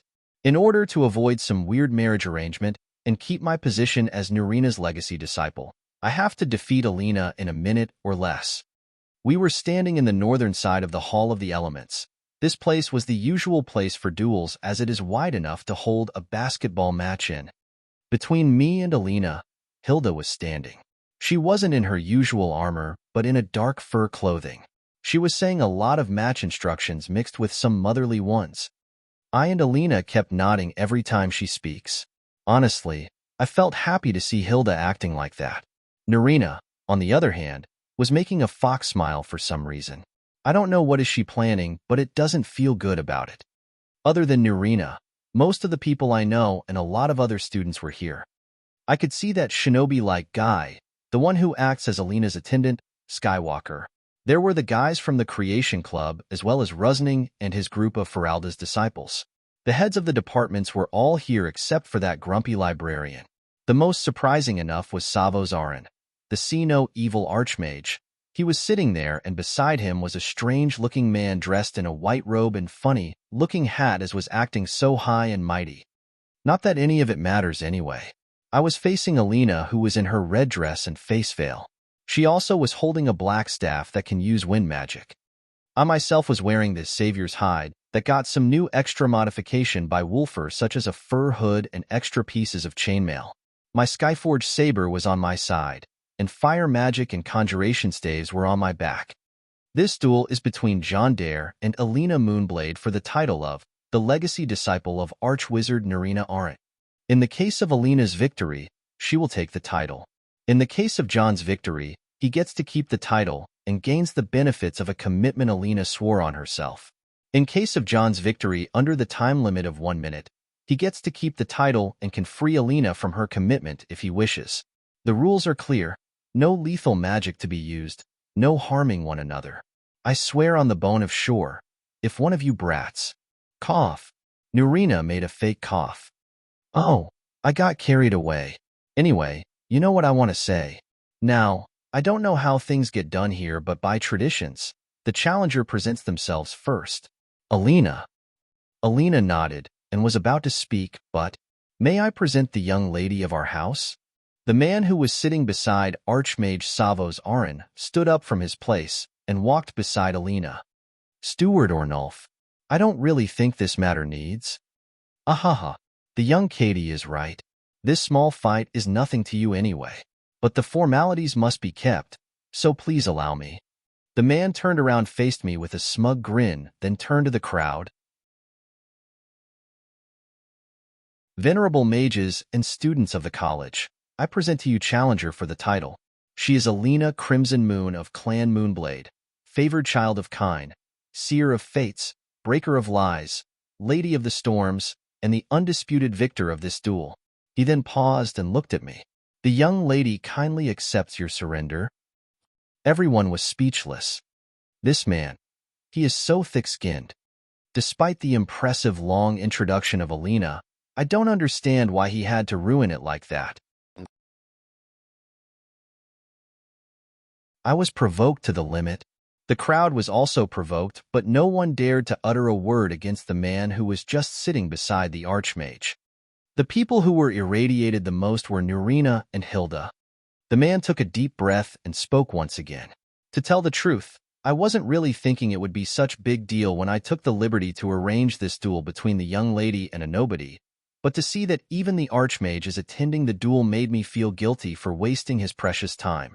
Everyone here knows the result of the match already, so please, don't waste our time, young man. Oh boy. This man's provocation skill is godly. I can remember the last time I was provoked like that was when Wulfur and Jon Battleborn got arrested for a day during the tournament. I can see that Nurina and Hilda are about to jump and beat this guy up. Savos Aran was covering his face with his palm and sighing while Alina was holding her head. This guy was surely living under a rock the past couple of days.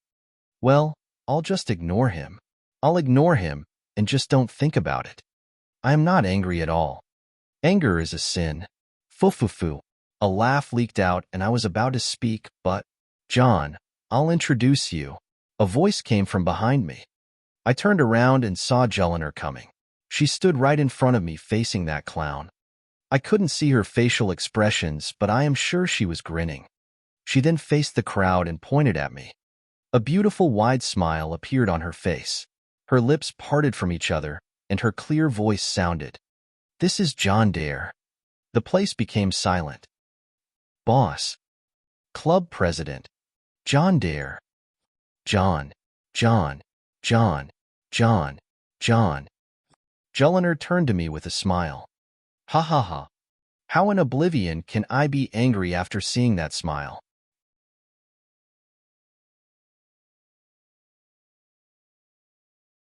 Chapter 116. Jon vs. Alina. 60 seconds. Sorry for not announcing earlier.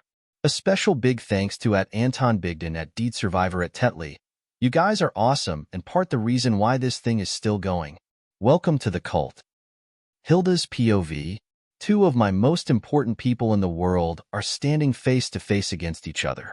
I can't stand to watch it, but I have to be the person who stands between them if something dangerous happened. I looked at Nurina and she nodded. According to her, everything should go just perfect. It was her idea from the start, but I would have chosen a better solution to make this happen. Please, kids, don't do anything reckless. Jonhild stood to my left in his most impressive appearance, wearing an armor that gave of a majestic air and a ferocious aura. Alina stood to my right in her most beautiful appearance, wearing a crimson dress that added more to her beauty. After a few words of warning from me to make sure everything was not going to get in the wrong direction, I asked them to do the introduction. Alina's turn came first, but the steward of the Moonblade, or Nulf, interpreted the introduction and made a problem. Jonhild is smiling, but that's not a smile at all. Where did he learn it from? But to say something like that to the one you are challenging, even if it wasn't disrespectful to Jon, it is like slapping Nurina on the face and telling her the disciple she raised is nothing special. She is an archwizard for kind's sake. Just as I was about to shout at him, the assassin girl that follows Jon around came forward. I don't like the girl, but I see the way Jon looks at her. He completely accepted her as family. She also looks at him the same way I used to look at Jonrad before. According to Nurina, the girl is too submissive when it comes to Jon. A mother wouldn't like a girl like that around her son, but Nurina wouldn't be cheated in people. That's why I took her word for it and didn't bother with the girl. But when the girl stood in front of Jonhild and introduced him only by, "This is Jon Dare," the quiet hall applauded and no one remained his place. Jonhild is that popular. I think the assassin girl can be trusted for now. Steward Ornulf's face turned blue and walked away to his seat. He is an idiot through and through, but he didn't know that he was talking to a Firemane. I'll let Alina handle him later. The problem is, Alina's image in front of the students may get affected, but that behavior. Jonhild and Alina were now facing each other, but I didn't see them putting on a fighting air just yet. Jonhild smiled and spoke. That was him, Steward Ornulf from my clan. Alina replied with a fresh smile. Good. Jon is giving her some face. Haha, you should have told that Skywalker guy to make your introduction instead of that clown. Mara's mercy. Here he goes. Wahahaha. A loud laugh sounded. That was Nurina. These two, they just don't have limits when it comes to badmouthing people. I could see Steward Ornulf's face turning green this time. He would have replied at Jonhild, but Nurina's laugh sealed it.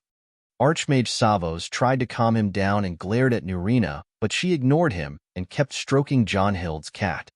Alina, on the other hand, didn't know whether to laugh or cry, so she remained silent. I held a small hourglass in my hand and declared, "This 1-minute hourglass will decide the start of the match as well as the 1-minute challenge between Jon and Alina. You two are ready?" "Ready. Moonblade girl, I won't be going easy on you. I never asked for you to do so." "Ready." "Damn it. You two. I forbid you from harming each other. Now fight." Jon's POV. Just right before Hilda turns the hourglass, I gave an order to the system. System, give me a 60 seconds countdown and keep it on screen. 1 o'clock. Hilda's POV.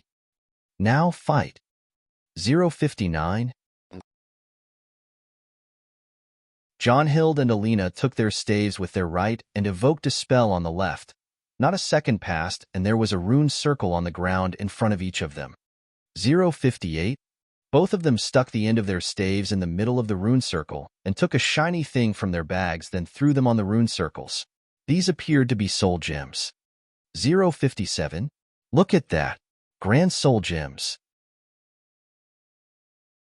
The crowd was shocked from the appearance of the highest grade soul gems, but Jon and Alina were already moving. 0:56. They were moving in a complete synchronization and stood in front of their staves while preparing the next move. Their staves, on the other hand, were hovering over the rune circles, casting magic on their own. 0:55. The synchronization continued and both kids cast a fortification magic on themselves with a hand and an attack spell on the other. 0:54. The synchronization ended at this point as Jonhild shot lightning magic and Alina shot wind magic. Both spells made contact and canceled one another. The one who fell short in the previous exchange was Alina. Jonhild's magic was just too fast. 053. The staves behind the kids finished their first cast in unison. From Alina's staff, a cyclone of wind appeared and charged against Jonhild. Near Jonhild's staff, void distorted and being was conjured. It was a storm Atronak. 052. Jon faced the wind cyclone with a lighting spell, but the cyclone was stronger than anything Alina cast until now. Jon was planning to cast the next spell at Alina, but the wind cyclone withstood Jon's attack and kept advancing. Alina wanted to take advantage and attack Jon, but the Atronak attacked her. Jon was about to fall short in this exchange. 051. 050. 049. The wind cyclone took 4 spells from Jon to stop. By that time, his staff conjured one more Atronak and Alina's cast more wind cyclone. 048. Jon changed the spell to a stronger spell and finished the cyclone before it even moves by 2 attacks. Alina attacked him, but he found the time to block with a ward. 047. Alina got pressured by the second Atronak as she failed to destroy the first in time. The second Atronak and Jon attacked her. 046. 045. 044. 043. 042. 041. 040. 039. 038. 037. The exchanging continued. Alina was completely overwhelmed, yet she managed to destroy one of the Atronakes, but now 4 Atronakes are pressuring her. The wind cyclones her staff shoots were now being easily put down by Jon. 036. 035. 034. Alina was not able to take the pressure anymore and retreated behind her staff, then took out a scroll from her bag. This was all legal. 033. In a second, Alina spread the scroll and a strong magic came out of this. A strong wind cyclone much bigger than the ones her staff made rushed at Jon. 032. Jon looked at the large cyclone and decided it is troublesome. He retreated too and took his staff, then jumped. 031. To the side, evading the large cyclone safely. The cyclone destroyed the 4 storm Atronakes. 030. Alina took the chance while Jon was evading and shot a very fast wind slash at Jon. Damn it! Didn't I say no lethal spells? 029. Jon's reaction was a bit off. He only raised his hand. 028. The wind slash closed on Jon in a second or less. What only he did was to wave his hand at the incoming wind slash. 027. What happened next made me doubt what I saw. Jon slapped the wind slash with his hand, and it got completely reflected and flew back at Alina. 026. Alina panicked and jumped to the side without any preparation. She managed to evade her reflected wind slash, but fell on the ground. 025. A power was felt from Jon's body that resembled an aura, but that was magic. According to Nurina, this is called inner casting. Jon put the staff away and took the saber in his side. 024. Alina jumped up as Jon started his charge at her. With nimble moves, she jumped back and shouted, "Swords!" 023. 2 swords were thrown from the direction of the crowd. This was that kid Svakin for sure. The swords flew towards Alina, but Jon's charge was abnormally fast. 022. Magical power rose from Alina in the same way it did with Jon. Another inner casting. 021. Jon drew closer, yet the swords arrived to Alina half a second faster. I was worried about Jon as it is considered madness to clash swords with a moonblade, but Jon's speed made me worry about Alina. It seems that his inner casted spell was speed-related. 020. Alina caught the 2 swords without drawing them and released her inner casted spell. Jon was slashing at her. 019. Alina's magic was released and a whirlwind got formed around her.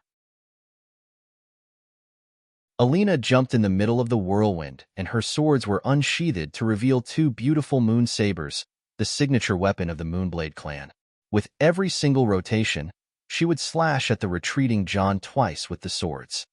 Moon sabers, pick https:// //IBB co/HHRQJP 019 018 017 016. Jon was smiling as he held the saber with both hands and activated its enchantment. After a few clashes, the swords fell from Alina's hand and she jumped away from Jon. She kept looking at the swords in disbelief, but hastily managed to recollect her thoughts and put her hands in her bag. 015. Jon was about to cast lightning magic, but he froze when he saw what Alina took out. She took out 4 scrolls like the one from before. 014. Alina spread the 4 scrolls at once. 4 large cyclones were formed and charged at Jon. 013. 012. 011. Jon jumped hastily to the back. He retreated full speed to the end, but he had no way to avoid the large cyclones. This is bad. Didn't I say not to use lethal spells? Just as I was about to interfere, Jon disappeared from his place and the large cyclone hit the wall. 010. The next thing I know, Jon appeared behind Alina. How is that even possible? The surprises didn't stop here. Jon was already attacking Alina, who got pale as she realized someone was behind her. The only thing we realized next was her voice shouting, WULD. 009, 008, 007. Alina moved in an unbelievable speed away from Jon. Jon, who was about to win, was shocked. Everyone was shocked. I myself was shocked. Alina performed a Thursday called Whirlwind Sprint and evaded a critical hit. Amazing. Absolutely beautiful. But Jon was looking at Alina with a grin. 006. Would. Jon said the Thursday Why would he do that? Doesn't he know that a single word of power needs years upon years of training? He can simply do that. 005. Would. He said it again. Just stop it. You can't do it like that. I don't mind you let the minute pass through. At least we would have achieved. 004. Would. Impossible. Just how? 003. Jon crashed into Alina, and she was sent flying. Jon wasn't finished. Alina was falling, and he was charging a lightning spell to cast at her. I looked at Nurina. She was opening her eyes wide. Do something. Hurry. 002. I looked at the hourglass. Only a few grains of sand left, but Jon was casting the spell. I need to do something. I shouted, 1 minute up. Jon's POV. 002. 1 minute up. Hilda shouted early. No, only 2 seconds left. I can make it. I can. 001. Huh. The spell? It didn't come out. It was erased from my hand. My magicka was. Time up beat. Blocked. Who did that? Why? I looked to the side. Hilda shouted a bit early. Nurina was smiling. Wait. Nurina, did you just cast silence on me?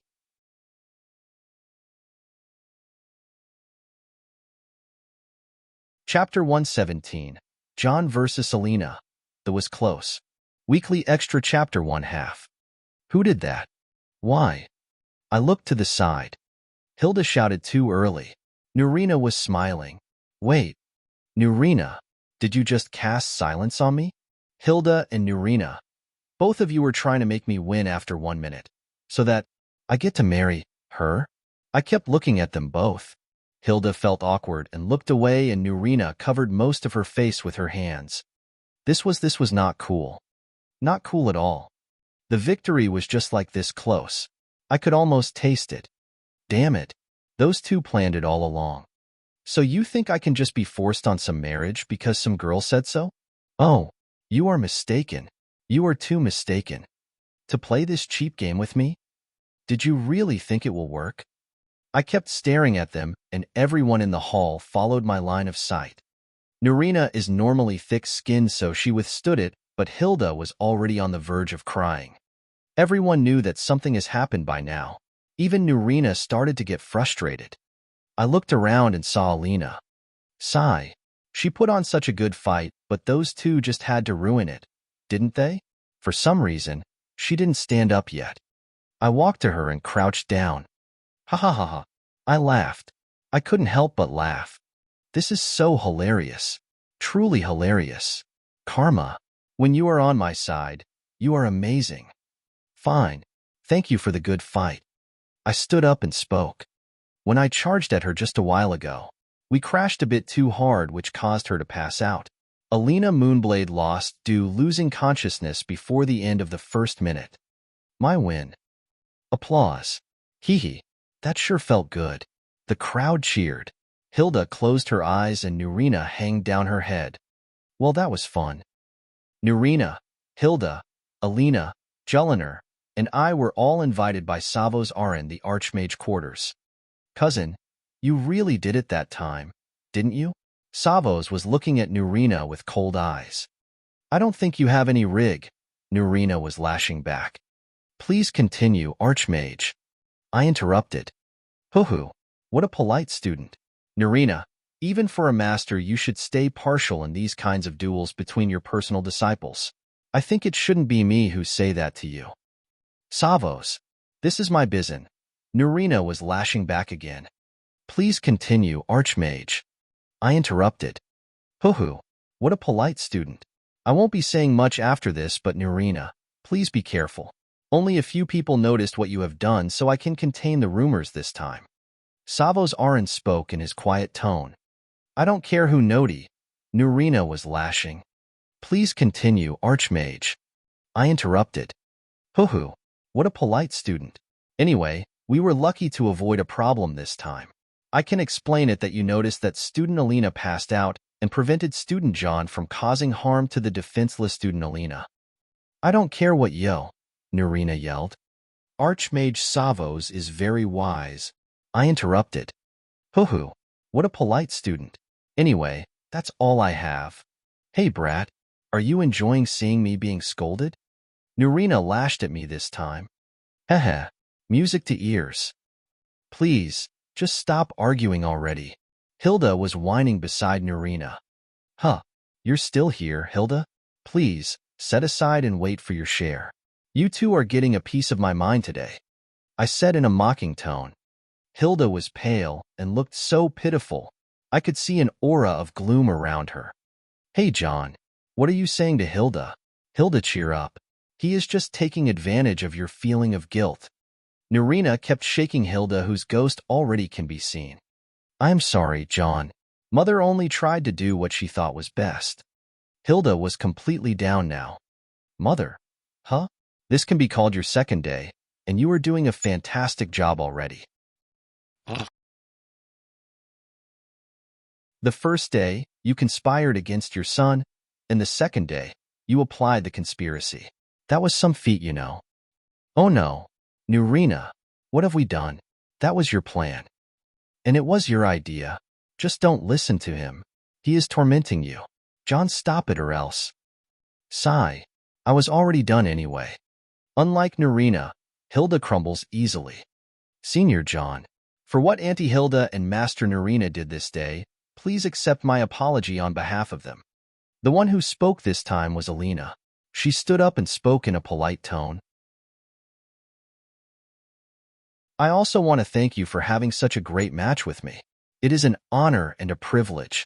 I apologize for my arrogant attitude before the duel. I don't think I have a chance to go against the senior that was raised by Master. Please, forgive my past rudeness and accept me as a junior disciple from now on. Oh, that was something very nice to say. Ehem. It's okay. It's all in the past now. Thank you very much. I'll be in your care, senior. Foo-foo. I get to be called senpai now. Excuse my rudeness, but I have some questions about the duel. Can you please enlighten me, senior? For some reason, I am enjoying this senior thing. Okay, go ahead. First, when you slapped the wind blade back at me, how was that done? Everyone looked at me for an answer. That was Reflect Ward. I made it small enough to cover only my hand and used it in a stylish way. I said with a grin. Oh, stylish, huh? What about that thing when my swords felt so heavy? That's my sword's enchantment. It can make the objects it clashes with heavier with every clash. Aha. Senior, this is one of the most important questions. When I used 4 scrolls against you, how in kind's name did you come so fast behind me? Foo-foo-foo. Nurina laughed faintly. Back when I caught him in the lobby and saw how tall he became, I tried to make fun of him, but suddenly he disappeared from my hands. He learned how to teleport. Teleport? Hilda and Alina jumped up. Hee hee. Only for a short distance. Amazing. If Senior could use the teleportation few more times, I wouldn't have any chance from the start. Oh, I wouldn't use my trump card all the time. Also, it is really hard to control. I am still training on it. And speaking of trump cards, you used Whirlwind Spirit. That sure got me good, I said. To see another voice master under High Hrothgar other than Big Bad Ulfric is sure exciting. Foo-foo. You are praising me too much, Senior. I only got to learn the first word from Father. Oh, so her father is a voice master as well. If that's the case, then will I find another voice masters among the hidden clans? But the amazing thing was, Senior, how did you perform the Thursday like that? Oh, I just imitated you. Impossible. A single word of power needs years upon years of training, Alina said. Except for those with the dragon blood, I said. Senior, surely you jest. He always says that when he doesn't want to say how he did it. He probably was training on it since a long time ago and managed to get an insight from your performance. Nurina replied. Aha. Alina made a realization. I looked at Jonhild and we sighed together. Only you are there for me, girl. One last thing, Senior. By any chance, are you Darth Vader? About that, we left the Archmage's quarters after we stayed there chatting for almost an hour. Savozarin was just sitting there not doing anything. Hilda and Nurina went for a drink. Jonhild and Alina went together on something they kept whispering to each other about. Nefertiti was in a playful mood, so she joined the girls. I was left alone, so I decided to go bother Wulfr for a while. When I arrived at Wulfr's place, I found that Trudvar was there with him. What are you two up to? I asked. Trudvar told me it is about the old life and the new life festivals. Oh, so today is the day. The Old Life Festival is the end-of-the-year celebration when people go visit the graves of their dead loved ones. It is on the 31st of Evening Star. But tomorrow is the more important day. Tomorrow is the New Life Festival, the 1st of Morning Star, and the day of free drinks for everyone. So, what is the plan? I asked. We are preparing some stalls and events. We also included the game that you told us about. Fufufo. The children's shooting range, the magical show, and the snowman competition. Tomorrow will be on a busy day. Trudvar gave me a note. Mead, honey treats, sweet rolls, wine, and free ale. This is like the dream of two people I know very well. Is there anything missing, boss? Did you make sure to attract the students from the college to celebrate in town? Yes. The Creation Club will give us a hand. Good. Make sure to invite the people from the Firemane ship. Them too, boss. Yes. Don't they come to town? On a few occasions, but it seems the keeps to themselves and also the people are wary of them. Just make sure we make a good relationship with them. They are a potential ally. An ally with a name like the Firemanes. I'll work hard on that, boss. Trudvar said and left the place. It's only me and Wulfr now. Hey, Wolf. How is the thing? The thing?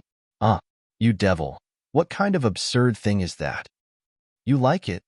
Fast as a bow and strong as a crossbow? Of course, I like it. Good. It is a crossbow in the end, though. What do you call it? The lever-action crossbow? Sigh. Your naming sense is still terrible. You are not the one to speak. I took out a journal from my pocket and showed it to Wulfr. It is a black journal with a lion insignia on it. Those who know it will recognize it as the Firemane banner. Bro, there's something I want to tell you about me.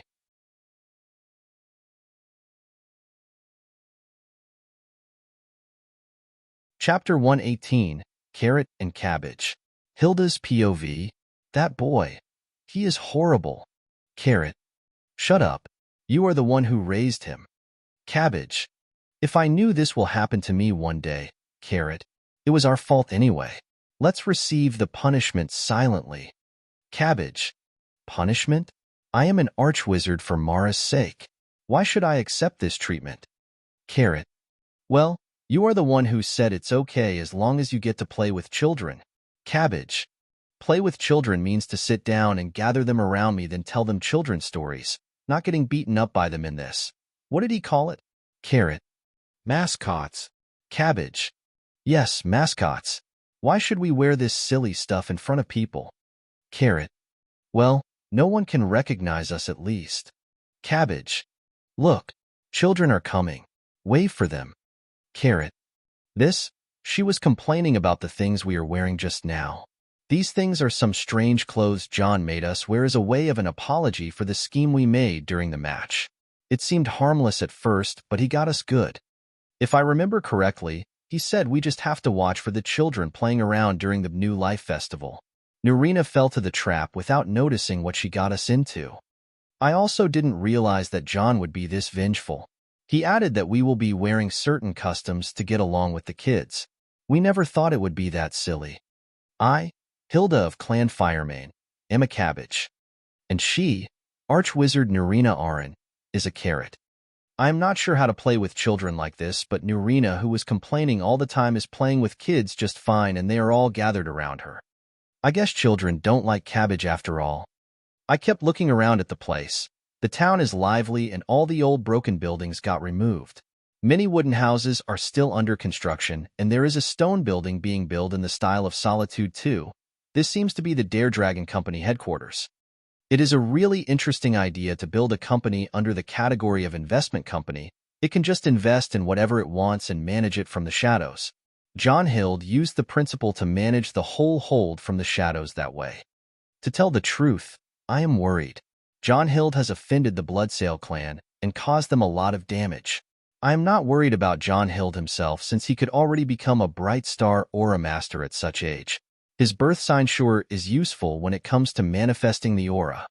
The thing I am worried about is the town and his friends. He may be protecting them like that, but he can't protect them forever. He needs to learn how to be a leader rather than a savior. People lose their way when they lose their saviors. Hey, let go of me. HM? What is that? A fight. I told you. Tell me where you keep the money, or you will not go out again. Let go of me. This is Reem's money, not your booze money. I am the one who gets to decide what the money is for. Tell me, where did you hide it? A fight between a man and his wife was taking place in public. From what I could tell, the woman saved some money for the small girl hiding behind her, and her husband wants the money to drink. Now they are making a fuss about it in public. The man is overpowering the woman, and it seems that she is very afraid of him. I looked around and saw the children around the playing park are getting scared from the scene. Give me the money or else. The man raised his hand and was about to beat up the woman. Well, not on my watch. I held the man's arm and pulled him away from the woman. Huh, what are? Let me go. I said let me go, you freak. He said. Freak? I am a cabbage, as you can see. I was completely covered in the cabbage custom, so let's play it that way. Can you please go shout somewhere else? You are scaring the kids here. I don't care what are you or where is this, let go or... Fine. I let him go flying. The man fell on the snow and glared at me, then went away. Weakling. Are you all right, sister? I looked at the woman, who seems to have got scared of me. Is he fine? She was asking about the man, as it seemed. Well, if I were you, I would look after that crying kid first. You shouldn't get scared of him like that, sister. Thank you. I and the woman consoled the girl, Reem, until she stopped crying. A cute little angel. I talked to the woman, and it seemed she needed some mental push to prevent her useless husband from taking all the money for drinking. It went well in the end. Once she left and I returned to Nurina, I found many children looking at me and smiling. Cabbage. So strong. Cabbage. That was amazing. Cabbage. Send my brother flying too. The kids moved from Carrot's side to me. Hee hee. It seems all of them are now excited about the cabbage and will eat it to become strong. That was Reem's father. You should beat him once again, Cabbage. One of the children said. You know Reem? I asked. Yes. She used to come with us, but her father started yelling at her every time she comes to play. Another kid said, "How horrible." Yes. Some time ago, the boss caught him beating Reem and yelled at him. Jon did? Yes, the boss was so angry. But when the boss disappeared for half a year, he started doing it again. I see. It is like that. I played with the kids until night came, and everyone had to go for their homes. I started thinking about Jonhild once again. He can save as many people as he can, but he still can't teach them how to save themselves on their own. Once he leaves, everything may go the way it used to be. I guess I can at least teach him that. If he is going to lead a town, he should lead it right. I think I can't do a naive thing like choosing something for him anymore. That time has long since run out. But I can at least teach him a thing or two. Good job today, Cabbage. You have done great. But for some reason, I can't stand how smug he can be. Jon, don't ever think you can get away with this, Carrot said in a threatening tone. Haha, how about some spiced wine that just arrived from Solitude? Jon raised his hand, making a peace offer. I don't think a wine bottle will make such a humiliation pass. Oh, good kid. Give me a crate. But it did. Just which one of you did raise the other? I wondered. Me. Him. Jon's POV. Happy New Year, everyone. I said as I sat on the head of the table. The owner of the house and all that. Wulfr, Joel, Nefertiti, Alina, Carrot, and Cabbage were all her. We all exchanged congratulations and sat to eat dinner. Everyone was busy managing with the celebration all day, and I was cooking in peace alone. Mammoth kebab, shawarma. Some rice that I imported from Cyrodiil was here too, and many other delicacies that I bought only for this gathering were all on the table. That smells so good. Nurina was on the verge of diving into the soup. To think I will eat my son's cooking before he eats mine. Hilda was touched. Auntie, don't get any funny ideas like that. Last time you almost poisoned a clan in one go. Alina said something dangerous. Annoying cat. Don't eat from my plate. Go eat with that hammer's lover.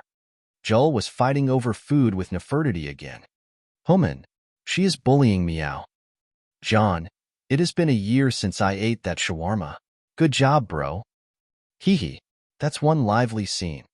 I put the last plate on the table and sat together with the bunch. Wulfr and I have talked last night about my origins, and I told him everything. I also apologized for not telling him before as I was not sure of many things. He was overjoyed with what he heard and his reaction was the best. He also could finally understand the previous interactions between me and the Firemanes. Joel, how was your day? Great. Alina and I took the annoying cat and hunted together. Then we practiced the signature Atronach spells you made. I gave Alina the permission to learn my personal version of the Flame Horse Atronach, which is far superior to the one I provided to the college. Cabbage and Carrot, please watch out from the salad, or you guys will be regarded as cannibals. Hilda and Nurina looked at me with cold eyes. Their expressions are priceless. By the way, Hilda, when is that coming-of-age ceremony thing?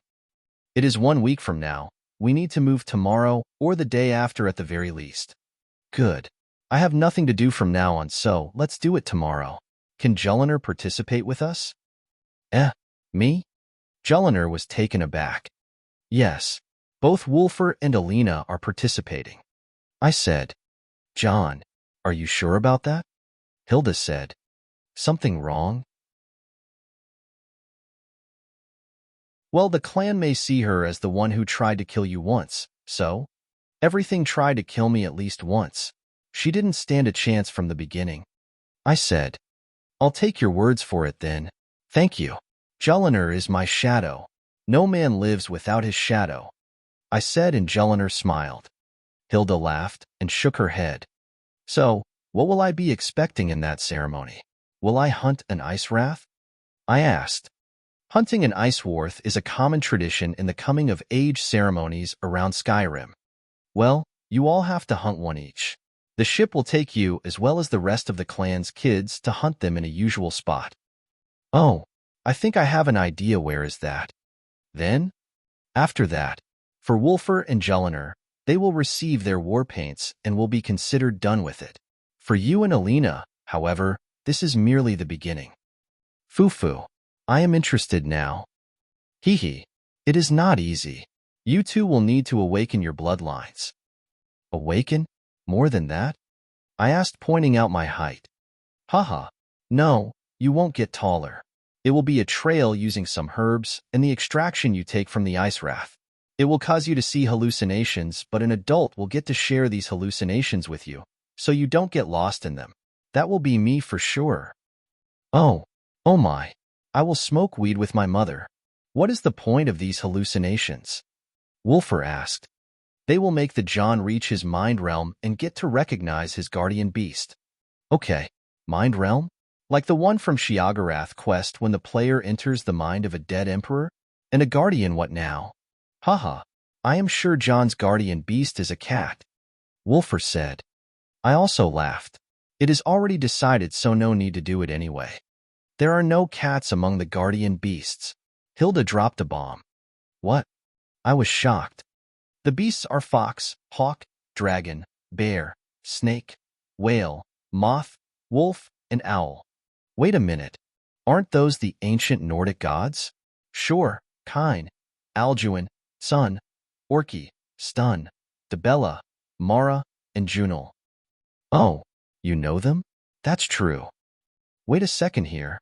This is not simple. This is the ancient Nordic pantheon, the one that originated from the northern continent of Atmara thousands of years ago. Does it still live between the hidden clans? Interesting, but still. I can't accept not having a cat guardian beast. Suit yourself, Hilda said. So, what will happen depending on the result? Jellinar was curious. The Titanborn blood or the Fireborn blood, or both, shall be awakened into Jon, and he will get all the benefits of being a Firemane adult. Of course, Jon's case is special, so he will get a different treatment than the others. As long as I don't get tied above a bonfire and you guys dance around it, then I am okay. Haha, that's the spirit. You will get to choose the beast you want from the clan if there is any that suits you. I am already fine with Nefertiti. Come on, you can have a big wolf or a bear. You can ride those. Let's see if you have something that can match what I have. Hee. I don't think any beast will be as awesome as a flame Atronach beast. We'll see. The last couple of things are the face paint and a small hunting celebration. Seems fun. If you wish to stay in the clan after that, you can build a house there. We have our little house, me and your father. Oh, my father. I guess I'll get to meet that guy too. To be honest, I am not good with fathers. Past life thingy. Well, he is a prankster and a mage, just like you, so you guys will get along. Well, I hope. But I want to eat now. The shawarma is just too good. Senior, what do you call that? Alina asked. Oh, that's kofta. You have to try it with that tahini over there. Also the French fries with them makes it a complete deal. Alina did as I said and made an appointment knot. Senior, where is that food originated from? My past life, I said. Past what now? Sigh, ever heard about dragons?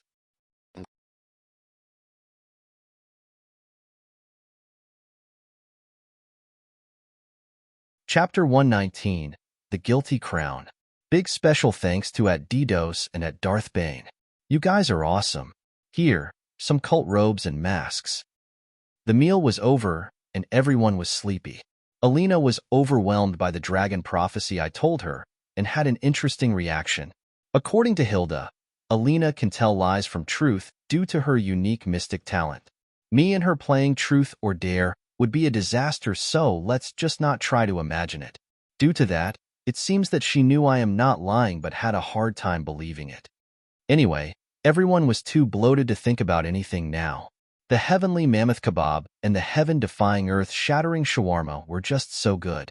Even the ladylike Alina ate without holding back. I don't get how she can eat without removing her face veil, but after she finished eating, she turned around and changed it to a new one. Impressive. Still, it left me disappointed, as part of the reason I kept recommending food to her was to see what is under the veil. Loneth told me that Alina is so beautiful to the point that she can ruin a nation. I am not really believing that a beauty can ruin a nation, even though it happened many times in history, but I really wanted to see. Never mind that. I will get a chance later. After the meal, Wolfer brought a wooden box and put it in front of me. I managed to finish those, he said. I opened the box and couldn't help but nod in approval. Bro, your talent is getting scarier day by day. Haha, your ideas are getting weirder day by day too. I took out the first item in the box and carried it in my hand. A crossbow? Hilda looked at the strange design and recognized what it's. Not just any crossbow. It is a lever-action crossbow. I started explaining how fast and powerful a lever-action crossbow can be compared to a bow or a normal crossbow. It has a bolt chamber, and with every shot and a revolving mechanism, the user can reload it by the lever in a faster and an easier way to reload than the normal crossbow. This is for you, Jonhild. I am not sure if there is an enchantment that can make the bolts fly faster or have a better accuracy, but I will apply it once I know any. I said. Thank you. Joel took it and was all smiles. I know such an enchantment, Alina said. I'll be counting on you then, I said. I noticed that this junior of mine is trying to be helpful whenever the opportunity arises. Well, I don't mind helpful people at all. I looked at the wooden box and took the second item. A pair of full metal gauntlets made of a heavy metal. They have 3 short spikes on the knuckles area, which is good for punching, and the bracer area is big and wide, which is good for defending. A pair of fighting gauntlets made of orichalcum. I am not really good with the Orcish metal, so it took me over a month to finish that with the help of Morbagog from the Creation Club. I must say I am proud of what it turned out to be. Wolfer said. Hee, this is so good. Lately, I was fighting more unarmed than using weapons. Of course, weapons are essential, but this will make my life easier. I have an enchantment in mind, but it will take time to make it, so let's do it when I arrive at the Firemane clan. Anyway, the day ended and everyone went to pack their things. Tomorrow, we will meet Hilda at her ship. Tomorrow is today. Let's see. Clothes, check.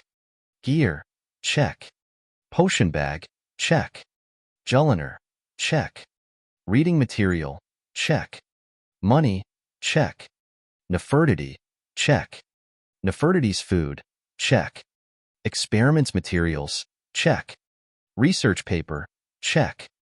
I forgot nothing. I took everything and closed the house.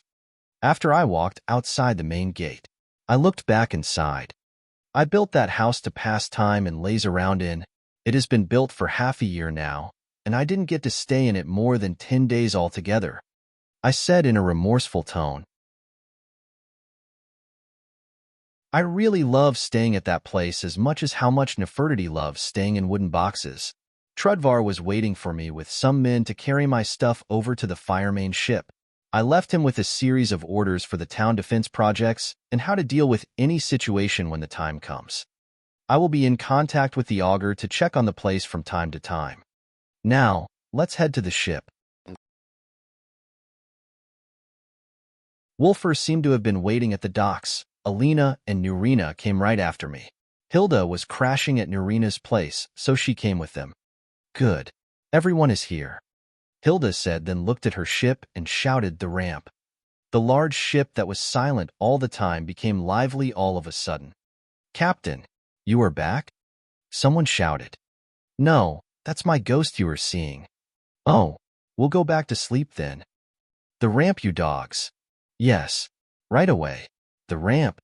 Move. Move. The captain will kill us. The situation is lively up there.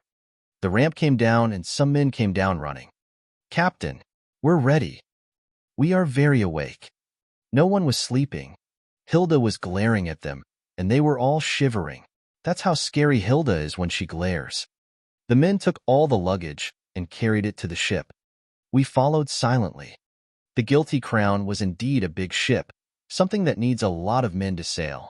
This is not a ship anyone can mess with. Even my small ship was not a thing to compare.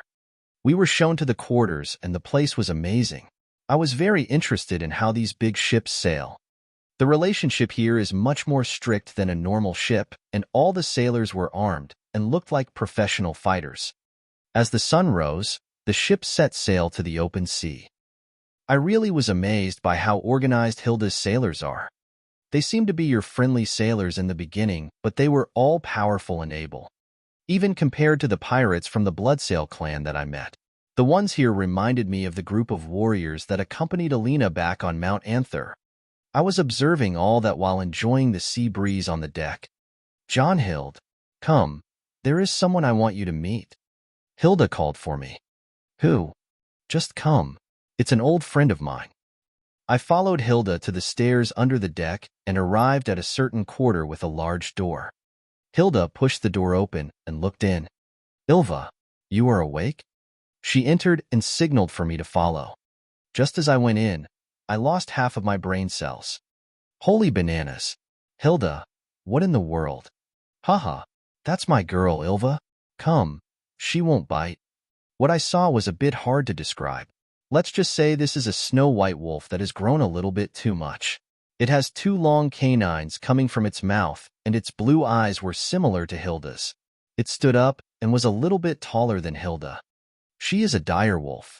Her kind has gone extinct a long time ago outside our clan, but there are some of them that live with our clan. I was not listening to Hilda at all. The wolf, or the direwolf in front of me, has taken all my attention. Direwolves are different from wolves, just like how the tigers are different from cats. Those who have an affinity with a certain guardian beast will have an affinity with the other variants of the beast. Just as I thought. If I remember correctly, there is no guardian beast from the spices of cats. Sigh. What a letdown. Haha, you are still thinking about cats, aren't you? Yeah. I heard you gave Jorna a big scare that day. Yeah, I was mentally tired that day. Then, what about those whose guardian beasts are dragons, whales, moth? These ones can't be possibly raised. We have a moth cave. They live there around a certain kind of trees. The ones with an affinity to whales are good sailors. They are the reason why our clan is so good at sailing. The ones with an affinity to dragons are good with magic, but they are rare. Only one of them exists. Dragons. Interesting. Who might that be? You old man. Figures. This mysterious father of mine is becoming more and more interesting by the time. How does my father look like? Tall, red hair. Other than that, Hilda smiled, but I didn't understand what that smile meant. You will meet him soon enough, she said, and turned to the direwolf. You can rest now, Ylva. Sleep if you can. Hilda patted the direwolf and talked to her. Ylva sat down whining to Hilda about something. Yeah, I know. Don't worry, we will reach ground soon. You can play as much as you want, Hilda said. They seemed to have a good understanding of each other. Anyway, after a short while, their conversation ended. From that conversation, I learned how foolish do I look when I speak to Nefertiti in front of people like that. We went up to the deck again, and the quartermaster of Hilda told her that we arrived at a certain place. Then Hilda sent him to invite Nurina and the rest. What is going on? I asked. Hee. I have been waiting for this since last year. Hilda was excited for some reason. Don't tell me. You guys are having a rematch, aren't you? Hilda only smiled and went into her captain quarters. Good grief. This will turn into a serious headache.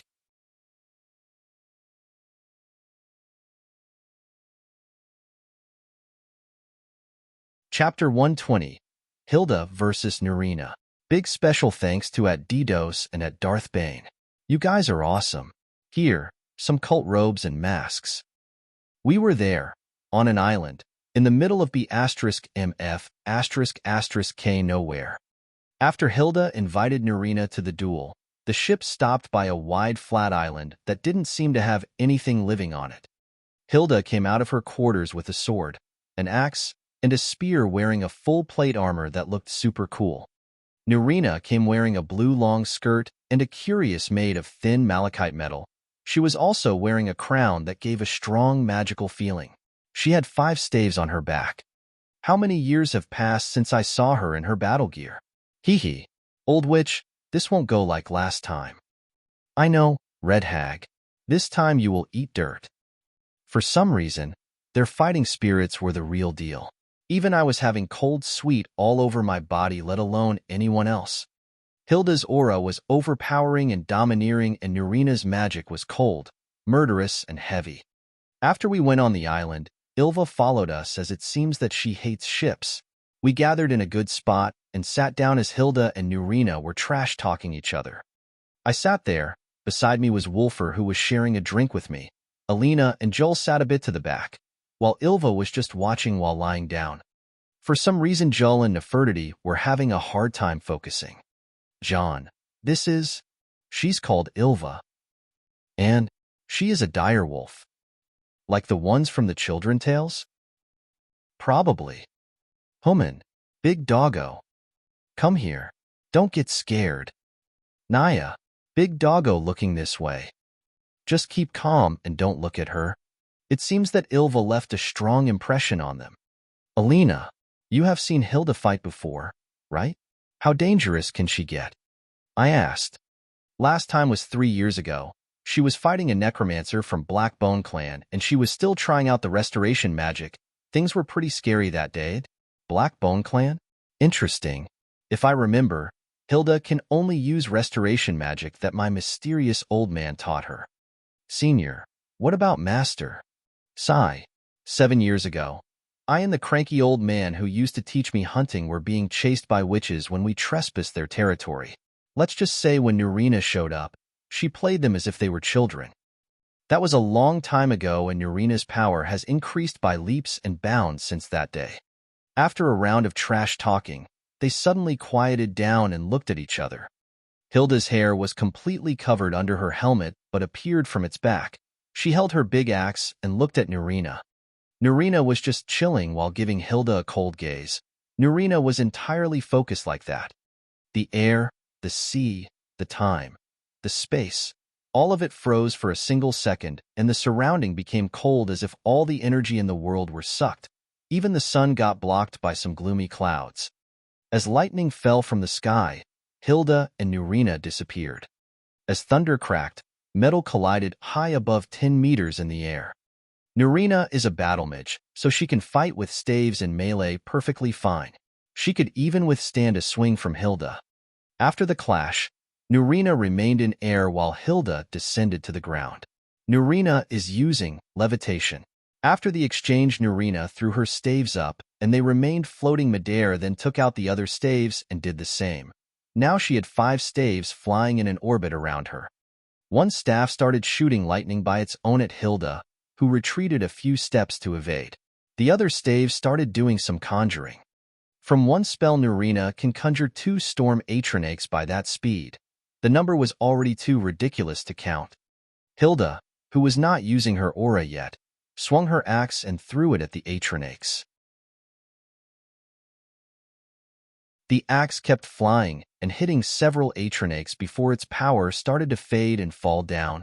Hilda was not waiting for Nurina, so she charged at the atronachs that started to shoot a lot of lightning at her and swung the sword she unsheathed.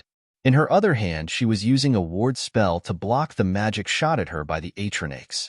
She destroyed some of them, then jumped towards Nurina, who suddenly disappeared once Hilda reached her. That was teleportation.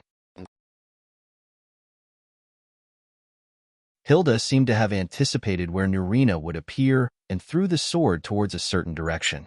Sure enough, Nurina was there. Nurina was too fast and evaded easily, then cast several lightning spells on Hilda like a machine gun. Hilda was unfazed and unleashed a strong aura of sunlight. All the atronachs in the diameter of 20 meters were caught on fire, and the lightning that Nurina shot was blocked by Hilda with a ward. So Hilda's aura can recreate the effect of the sun aspect, just like a paladin. Hee, Red Hag, that's a new trick. Nurina was excited. Just don't bore me too much. Hurry up and do one of those crazy things you did last time. Well, I didn't want to give the kids any traumas, but I have a new trick I want to try. Nurina casted multiple spells in a second, and a lot of rune circles appeared midair. Senior, can that be possible? Alina freaked out. Well, if you can grasp space as much as Nurina, I am sure you can just imprint the runes midair just fine. Easier said than done, though. I replied while trying to make an understanding of what is going on. To do multiple casts in those short seconds was not only casting too fast, but was casting more than one spell on the same hand. I read that Archmage Shalater, the founder of the college, could do 4 on one hand while 2 is Nurina's limit, but it was still a very overpowering technique. Nurina used her free left hand and flicked her fingers, then all the atronachs she conjured before got banished. In the next second, the runes around her flew in an orbit and united themselves in one rune. I could see that some of the circles were from the telepathy aspect and the insinuating effect. The largest one was conjuring a storm atronach rune circle. I don't understand why, but Nurina could easily just mix them in one simple spell without showing off the runes like that, unless... This crazy woman. I thought of something. Jon? Wulfr asked. She is trying out a new spell she just thought of. Why do I have to be around every time? I was having a series of traumatic experiences going through my mind. Whenever Nurina have an idea, she translates it into a spell right away. Senior, what should we do? Alina seemed to have understood what is going on. She was also pale for some reason. A ward. Big enough. Joel. A ward. Together. My brain was functioning at an incredible speed, and I could only say word tags the understand. I also casted a ward and changed it to focus its defense at lightning negation. My fears came true. The spell was something absurd. Senior, what is she doing? Alina cried as Nurina started to rise more in the air. Conjuring something crazy. A storm atronach. A thrall. Look. I could finally see a void distortion, but it was just a little bit too big. Before anything appeared from there, lightning came out. It was some wild lightning that struck anywhere randomly. This was a mark that the spell wasn't stable, but it still didn't crumble. Ha ha ha. Jon, look at that. Let's see your invention coming into reality by me. Ha ha ha. Nurina was excited despite how unstable the summon is. My invention? What crazy shit are you doing this time? Haha. Behold, that tower thing. Haha. Do you even know what you are conjuring? I forgot its name. Nurina paused her crazy laughter and thought for a while, then decided it is okay. The mutated atronach was summoned, and it started shooting lightning everywhere. Jon, isn't that? Wulfr recognized it. This crazy Dunmare. I was dumbfounded. Nurina conjured a giant storm atronach that was almost 15 meters long. From the energy I could sense, this thing was a highly potent atronach to be conjured in that size. This is a storm atronach Tesla tower. Something I and Wulfr researched together, but we meant to make it into a mechanical weapon, not an atronach. That Tesla tower was shooting its lightning everywhere, not even targeting Hilda the way it should be. This spell is simply broken. Ha ha ha. See that, Red Hag? Hilda, who was smiling, held the spear on her back and cracked her neck. Looks like I need to get serious too. Sorry, Jon, but Mother is not losing in front of you like that. Hilda's aura changed. It was holy and warm like a paladin just a while ago. Now it started to take a bloody feeling, as if there is real blood in the air. Oh no. Alina turned from pale to yellow. What is it? This aura. It is bad news. Why? I shouted as I couldn't hear from the blowing wind and the repeated thunder cracks. Have you ever heard of the Bloody Hilda? Ah, isn't that Hilda's name call when she went on rampage 10 years ago? Well, you're about to know why she got the name.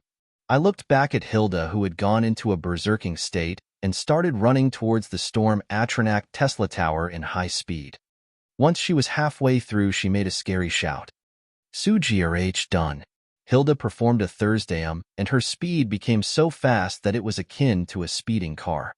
That shout is called Elemental Fury, speed-related. No time to explain. Nurina put her 4 staves into a star formation and shot a lightning beam from them. Hilda was fast and could evade. She didn't head straight to the storm atronach Tesla tower, but she took a little turn and held her spear.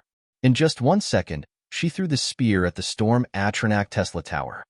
The spear traveled in the air in a red beam and exploded when it came in contact with the Storm Atronach Tesla Tower. Half of the gigantic Atronach crumbled and its unstable nature started to affect its function as it started shooting lightning madly. Gahaha, old witch, that thing is merely so? Hilda was in the same crazed state of Nurina. Don't underestimate me. Now. Nurina did something absurd again and cast a spell at the Atronach. This spell is Consume Power. It makes the summoned creatures stronger for a short period of time than they die. This is bad. The Storm Atronach Tesla Tower started to glow and its power became intense. It will get blown up any second now. Ha ha ha, that's the spirit, old witch.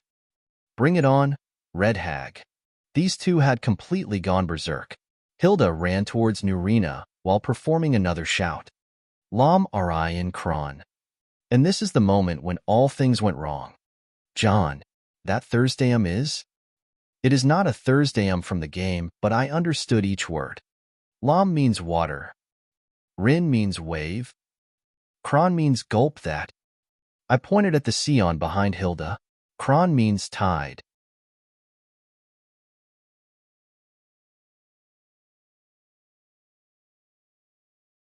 Chapter 121. We are home, Jonhild. Achoo. Yep, you deserve it. I am happy you guys are like this. It was a miracle we survived that tidal wave. The wave swept the small island and removed it from the place completely as if it never existed in that place before. I just didn't want to imagine how crazy would it get when the seawater and that Storm Atronach bump into each other, so I carried Joel in a hand and Nefertiti the other, then ran back to the ship. Wolfer, Alina, and Ilva followed and jumped back on the ship. Just after we arrived, the disaster occurred. Well, everyone already knows what electricity plus water means. After the water settled down, Ilva jumped in the water and Fish 2 passed out Hilda and Nurina. The direwolf was carrying them both in her mouth and threw them on the deck. As we took them to a warm place, they started saying all sort of crazy stuff. How did it look like? Which one of us won? Hilda was asking in a maddened state. No one replied. Still, Nurina and Hilda were looking me. Especially me. Jonhild, tell me, I was the better mom, right? Hilda said. So that was what the fight is all about. Red Hag, it is still too early for you. Of course this is my win. Shut up, old witch. You are just afraid of losing. Tell me, Jonhild. You both are. Sigh. You know what? I am out of here. It seems that electricity plus water has made a score on their minds. I can grasp the way their heads work when it gets like that. If all the Firemanes are like that, then I will pack my things and leave. Nurina is already a mental burden as she is. I am not ready to waste what is left of my brain cells on some brainless warmongers. Anyway, this fight proved many things. I can't look down on the hidden clans at all. If Hilda is already that crazy strong fighter and a voice master above all that, then there should be more among those clans, and I need to get to the bottom of why there are some voice masters like her, Alina, and Alina's father. It really was bothering me, but still, my Thursdayum is far stronger than them. One more thing. The Moonblade clan has a sacred ground, that is Mount Anther, where one can find a word wall. If every clan is like that, then there are a relationship between the clans, the word walls, and many other things, including these weird bloodlines. I guess a real world sure has more than what a game can offer. I wanted to ask all these questions, but I think some answers should just come on their own. I don't want to answer many questions about myself too, especially when I am fooling around with that dragon prophecy. I mean, it is fun, but it will backfire on me when things get crazy few years from now. Still, I will surely laugh hard at that. I am preparing a bigger prank for that day. After she calmed down, Hilda gave the command for the ship to sail, and she caved in her quarters. 3 days have passed, and we now arrived at the mouth of the White River, the longest river in Skyrim. The ship was sailing directly to Windhelm. The Guilty Crown didn't dock in the city's docks, but instead docked beside a small platform on the other side of the river. It seemed that we won't be entering the city, which is a good thing. The time was still in the morning, and it seemed we are going to travel on land. Hilda went down first, and the rest followed. She jumped on Ilva's back and looked at me. Want to ride with Mom? Nope. Come on. Don't be shy. Nope. She won't bite. I know. The problem is not Ilva. Hilda was disappointed, but I have already conjured a flame horse Atronak. Hilda kept looking at it with wide eyes. Come to think of it, she haven't seen it before. Jon, can Mommy come ride with you? Nope. Nurina, stop grinding, damn it. It seems that Nurina took the chance to make fun of Hilda. Nurina herself was riding a storm Atronak Guar, which is her favorite form for some childhood reason. Guars are bipedal reptilian creatures native to Morrowind. The reason why Hilda looked at the flame Atronak horse like that was explained by Alina, as it seemed that the Firemanes has a massive fetish for burning things and setting things on fire. Well, it is not every day when someone can be a member of a family of arsonists. What a time to be alive. After a short argument between Hilda and Nurina, we hit the road altogether. I was going to conjure something for Wulfur, but he rode one of the horses the Firemanes prepared beforehand. The plan was to reach Kynesgrove before the sun sets. We took a road different to the road of the travelers, as it seemed Hilda can't travel there on the back of a direwolf. It was surprisingly a very smooth, uncharted route that Hilda knew well. In less than half a day, we reached Kynesgrove. Kynesgrove is a small mining settlement located in Eastmarch. It is located directly south of Windhelm. The place has a malachite mine and some farms, which I learned from Hilda that these are all Firemane property. It was also said that the trees in Kynesgrove are scared to Kyne, the Nordic goddess of the storm and the warrior wife of Shore, and the trees must not be cut. I remembered Hilda saying that Alina is also very connected to Kyne, because when we entered Kynesgrove, she mentioned something about the natural energy of the place. Still, connected to Kyne. I guess Alina didn't manage to acquire that annoying wind magic for nothing. Wind is the mix of fire, frost, and shock magic, so it was troublesome, and I gave up on the project as its magica consumption was insane, but it seems that Alina didn't face that problem. There should be a truth for here being connected to Kyne, or whatever then. We passed Kyne's Grove to the east, and took the road going up the mountain range. After a while we arrived at a strange circular mound. This is one of the 22 ancient mounds scattered throughout the 9 holds of Skyrim. They are mysterious places that no one can dig. Hilda acted as the tour guide. Everyone looked to the mound with different ideas in mind. Guess I'll have to add to their information. No one can dig them because they are sealed by ancient magic. These are actually ancient dragon burial mounds, the final resting place of these creatures when they were slain centuries ago. I said, wow. Jelinar was the only one who reacted. Hilda looked at me and made a silly smile. If that is true, then your grandfather and your father will love you so much. You will be proving that the Firemanes has a dragon at their doorstep, she said and laughed.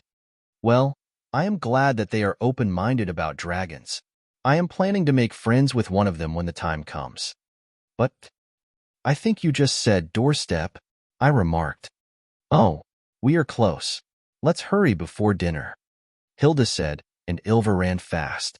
We followed and kept climbing up the road. The area started to get colder, but we then arrived at the foot of a standing mountain. No one talked as we expected more. Hilda then took out a horn and blew it. After a few seconds, part of the mountain's wall moved. Haha, this is cool. I've never seen a house with a door horn before, I said. You have never seen a lot of things? Let's go. Hilda took the lead and rode in. What we went into was a large tunnel that almost had no lighting. We lit the way ourselves and rode in. The mountain wall closed itself behind us. It wasn't a long tunnel, and we could see light from the other opening. Once we got there, we arrived at a glade in the middle of the mountain. The place was vast, and in the night it looked calm. It had a lot of green lands and a big lake. It looked so calm and peaceful, as if it is disconnected from the outside world. And it actually is. A large settlement appeared at the other end of the glade, and it seemed as if there was a large building in its end. A fortress of some sort. The houses of the settlement appeared to be normal and had its lights on. No one would believe a normal place like that exists in such a disconnected area. Except it is not normal when one rethink it again. Hilda jumped down from the back of Ilva and kept patting her yin, said that she will come check on her later. Ilva then left on her own. Doesn't she live with you? I asked. No, she has her own home and family. Make no mistake, Ilva is not anything like a pet. She is a friend and partner in crime. Hilda said the last part with a laugh. I guess she is right. Ilva always acted naturally and calmly. She didn't carry a saddle for Hilda to ride on too. Hilda, you arrived. An old voice sounded. O.L. Mord, you were on the gate duty tonight? Hilda replied back. It seems this old man was the one who opened the gate. Yes, yes. Shall I bring you a horse to ride home? He asked. No, no need. Hilda waved for him, and he smiled and left. She then looked at me. I have nothing to ride now, so I will be riding with you, Jonhild. Hilda moved so fast and jumped behind me. Sigh. I guess I should be glad this is not a real horse. Let's hurry. Let's hurry. I smell dinner from here. I rode forward, but I could hear her saying something to me in a faint voice. We are home, Jonhild.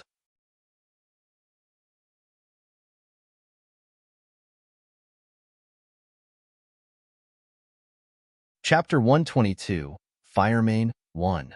Extra large thanks to @Paolo Partizani. The cult has a new member. Part of me always really wanted to have all that. A family. There are many things I did realize about myself that changed a lot throughout the years. For example, in my past life, I was never a brave person. I would never care about many things other than how to pass the day by the day. I was only thinking how to make money and find a girl to marry, then get old and becoming a boring old man. I was never this dare, even though I always hated it when the word was said to me. However, part of me is still the same old rascal who liked pranks. The super nerd part also stuck around. At first, one may think that those were nothing but changes in personality because of getting the experience of doing new things in a new world. But I feel it is a bit different, too different from my old way of life. It made me afraid at first because the old me hated change, but I decided to give up a little on trying to contain a certain part of me and to let it have its ways more often. That part of me gave me a lot of opportunities and helped me make a lot of friends. That part of me has felt a lot of happiness when it saw all those people who look exactly like the current me. I neglected thinking about that part many times, but I realized it always had a share in control, always had a hand on the wheel, the one I can never refuse, the one who wants to hug Hilda and tell her how much it loved her and how it missed her, the one that wants to get along with everyone in this room around me. It can't go out of my control, but it had an influence on me. The influence that pushes me to be a proud Nord, to be a bit racist, to love doing the right things, and to be a wolf that likes to have a lot of beauties around. This is the original Jon, the one whose Hilda gave birth to 16 years ago. I, as a whole person, am not the one from my past life anymore, and also not the original Jon himself. I am but a new person who got to have the both characters in his system. I can be a foolhardy Nord and a tactful otherworlder in the same time because of the two inside my head. Let's think of it as I am, the best of both worlds. Anyway, that is nothing to be scared of, as it is my strongest point.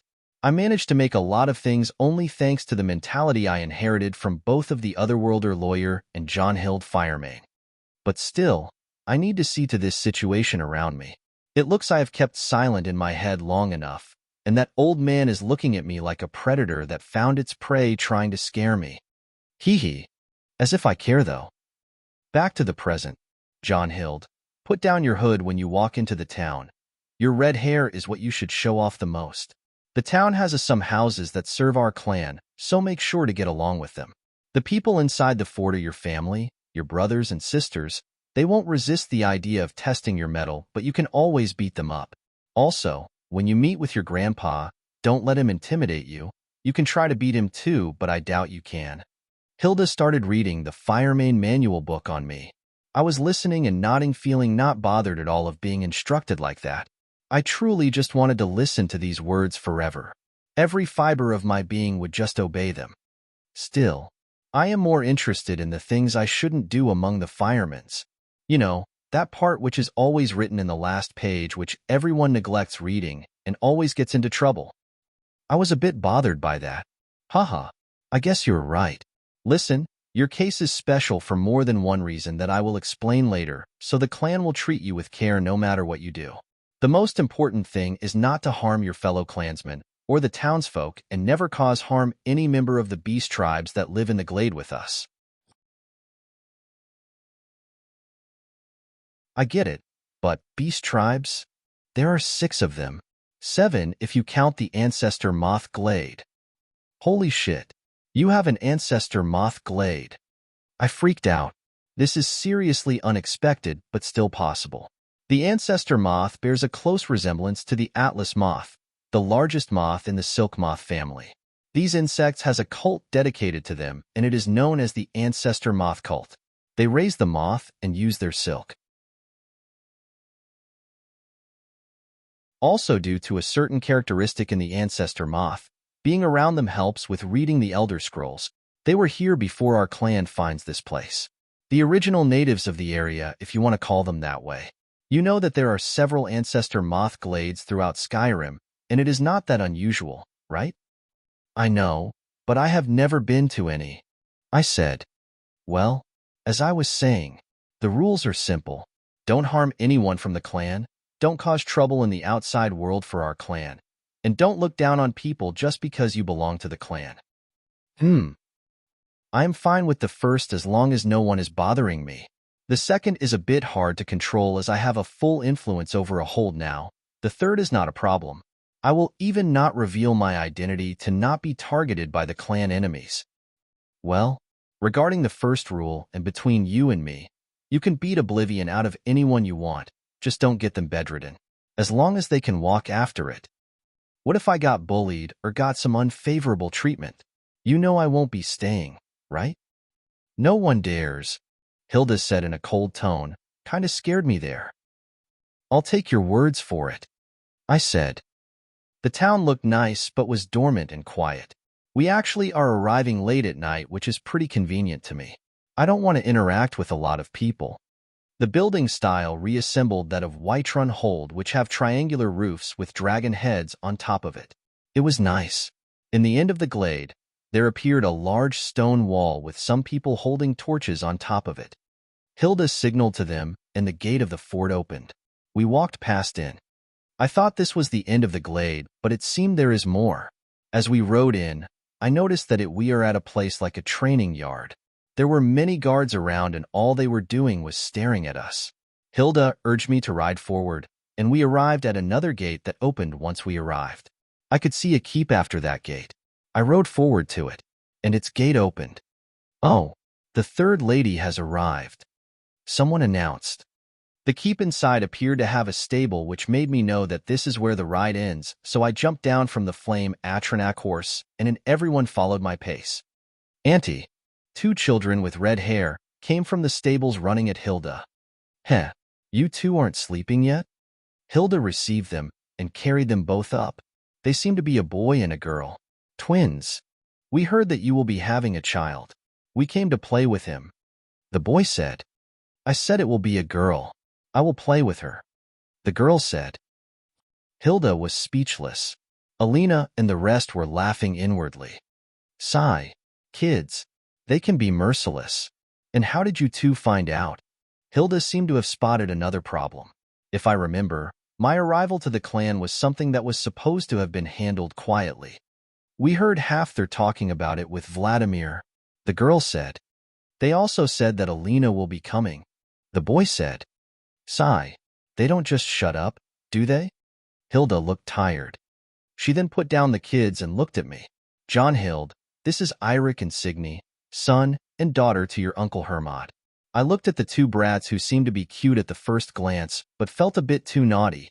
They also looked towards me, but they weren't focused on me at all. Figures. Auntie, is that horse on fire? It seemed that what Alina said was true. Can we take to the stable? The girl asked me. Those eyes. She is making puppy eyes? Who do you think I am? I have the greatest skill of them all. Puppy eye resistance, show your effect. Too bad for you. I am a cat person. I cast Banish on the flame Atronach horse. Like it now, puppy eye heathen? The girl, Signy was shocked when the Atronak disappeared in the void. That was just magic, Signy. Big brother Jonhild can teach it to you. Right, Jonhild? Hilda smiled at me, but she seemed annoyed for some reason. Really? The girl who was on the verge of crying became excited. Humph. As long as you ditch the false puppy-eye creed and follow the teachings of the holy cat, then it is a yes. Yay. The girl became happy. Auntie, weren't you bringing away your child? Isn't that one an adult already? The boy Eirik seemed to have noticed at last. Well, Hilda was about to explain. It is because I follow the teachings of the cat goddess. I can become an adult in not time. I interrupted. Whoa. The boy was taken by awe too. Fufufu. This clan has never recognized cats as sacred beasts before, but my arrival here will mark the day of the change. Or I found a new prank to play on kids. Either way, the first two cousins I met were friendly enough. Let's hope it turns out well.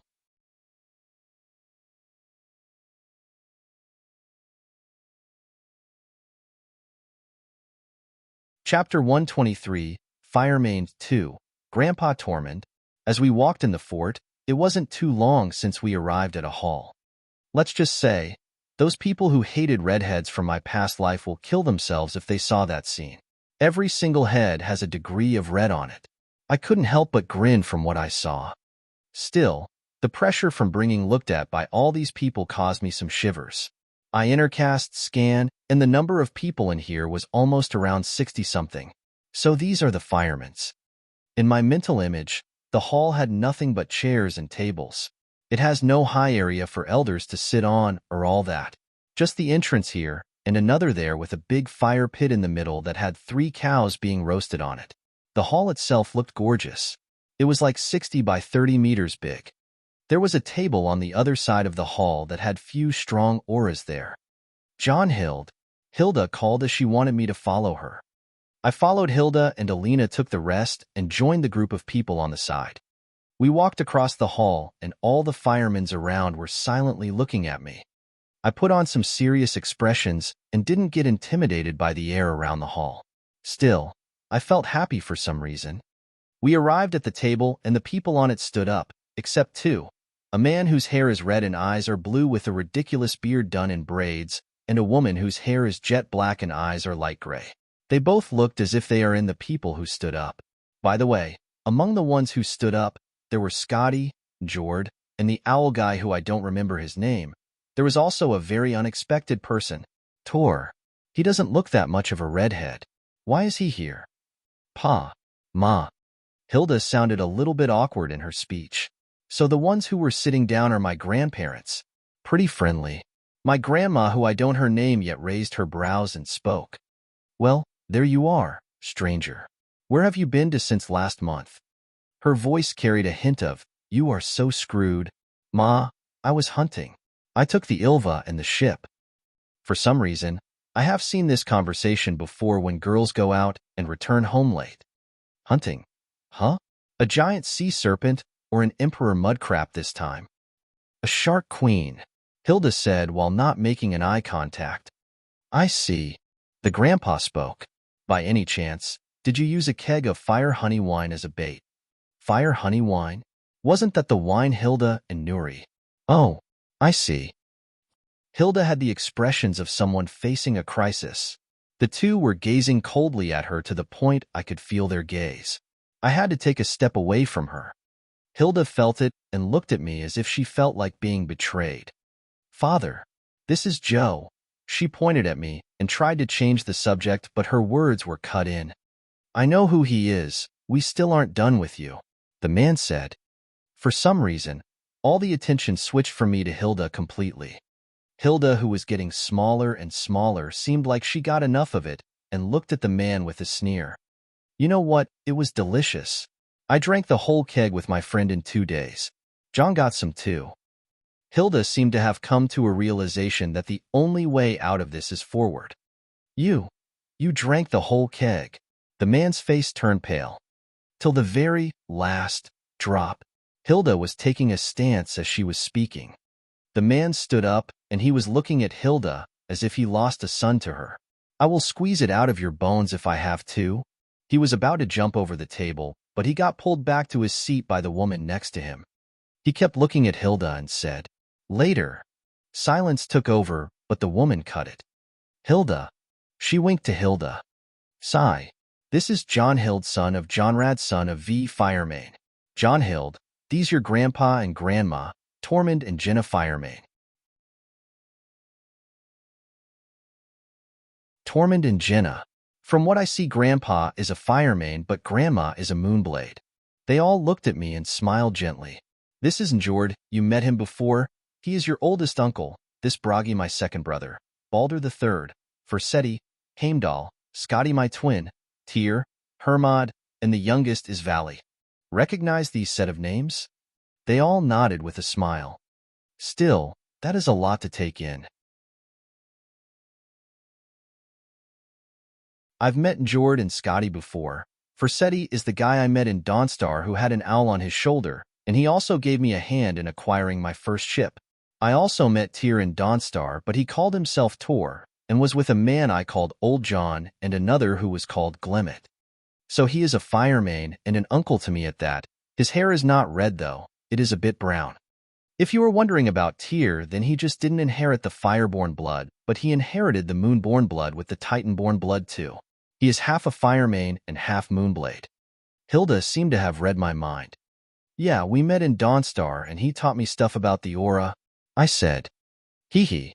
Good. You remember. Did you manage to release it?" Tyr asked me. "Naturally," I said. "The aura is not hard to use." Tyr that day told me many things about it, as it was something that also called battle spirit. Haha, arrogant prick. I'll put that to test myself. Hee. Bring it on. I accepted the invitation. Fine. Jonhild, this is the rest of the family.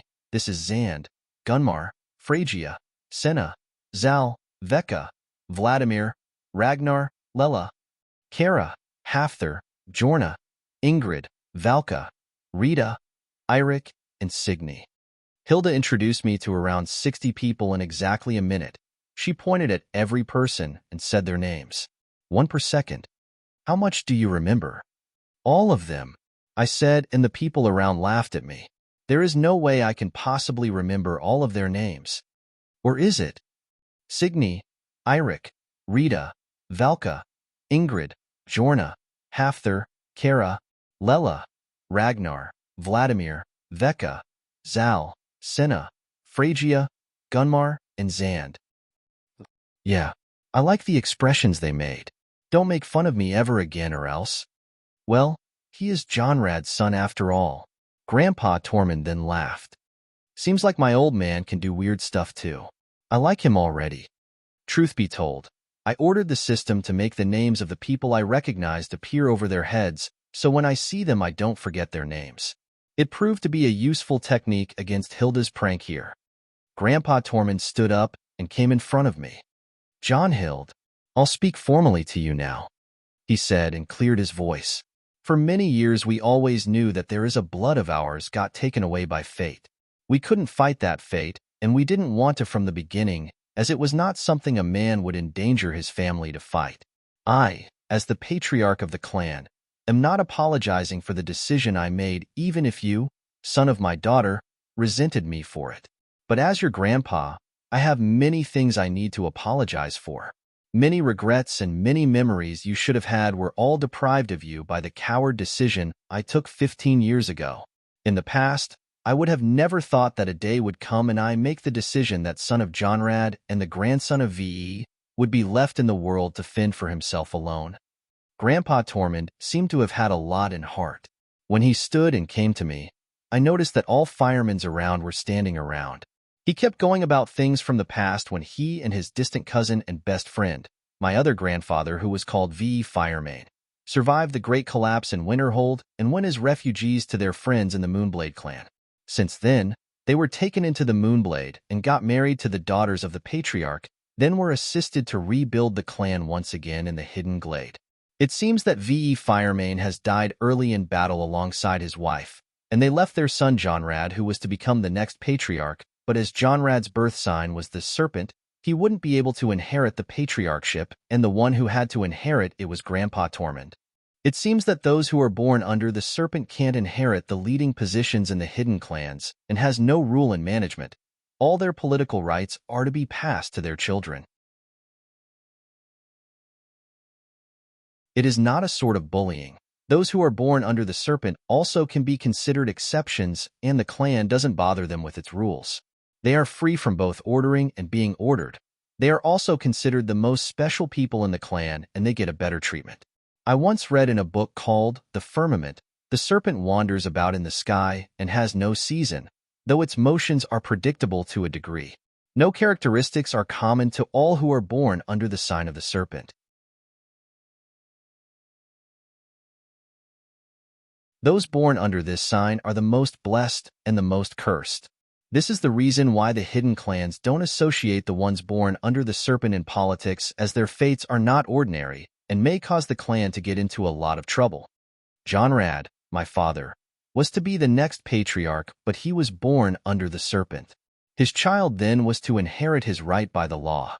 I wanted to make a big cringe, but another bomb fell down on my head. But you too, child, are also born under the stars of the serpent. Phew. This is why unless Hilda bears another child with Jonrad, the child of Jonhild Firemane will be the patriarch of the clan when his time comes. I don't know how to feel about that, but I will apologize for my son for this. Listen, Jonhild, I know you may take this as something annoying to take in, but you should know one thing.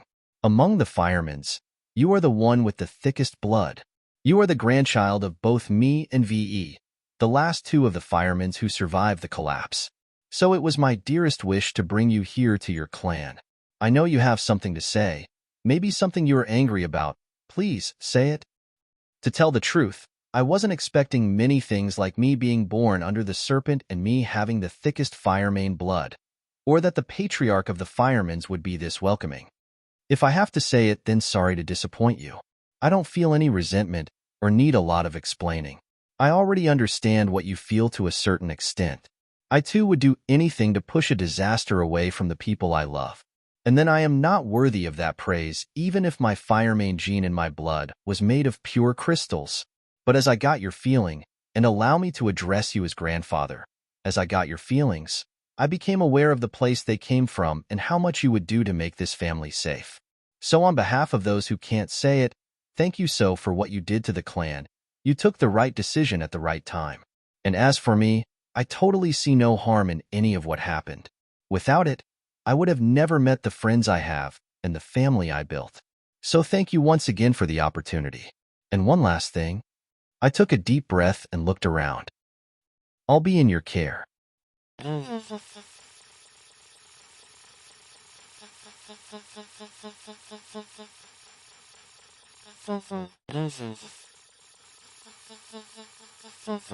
Before you say anything, the next chapter will be about his father. And this is not me killing the usual drama and rivalry between family members. It all will happen, so don't roast me on the comments just yet.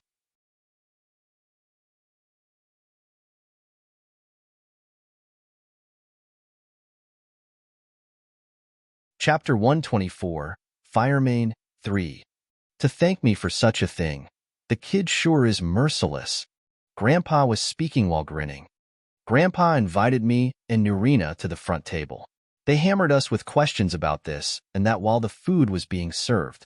One thing I noticed, the Firemanes knew how to eat. Many types of meat and drinks were put in front of us.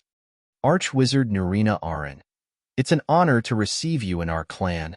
Grandma Jenna has taken Nurina to the side and started getting close to her. To them, the woman who raised me was an already part of the family. Nurina, on the other hand, was on the verge of tears.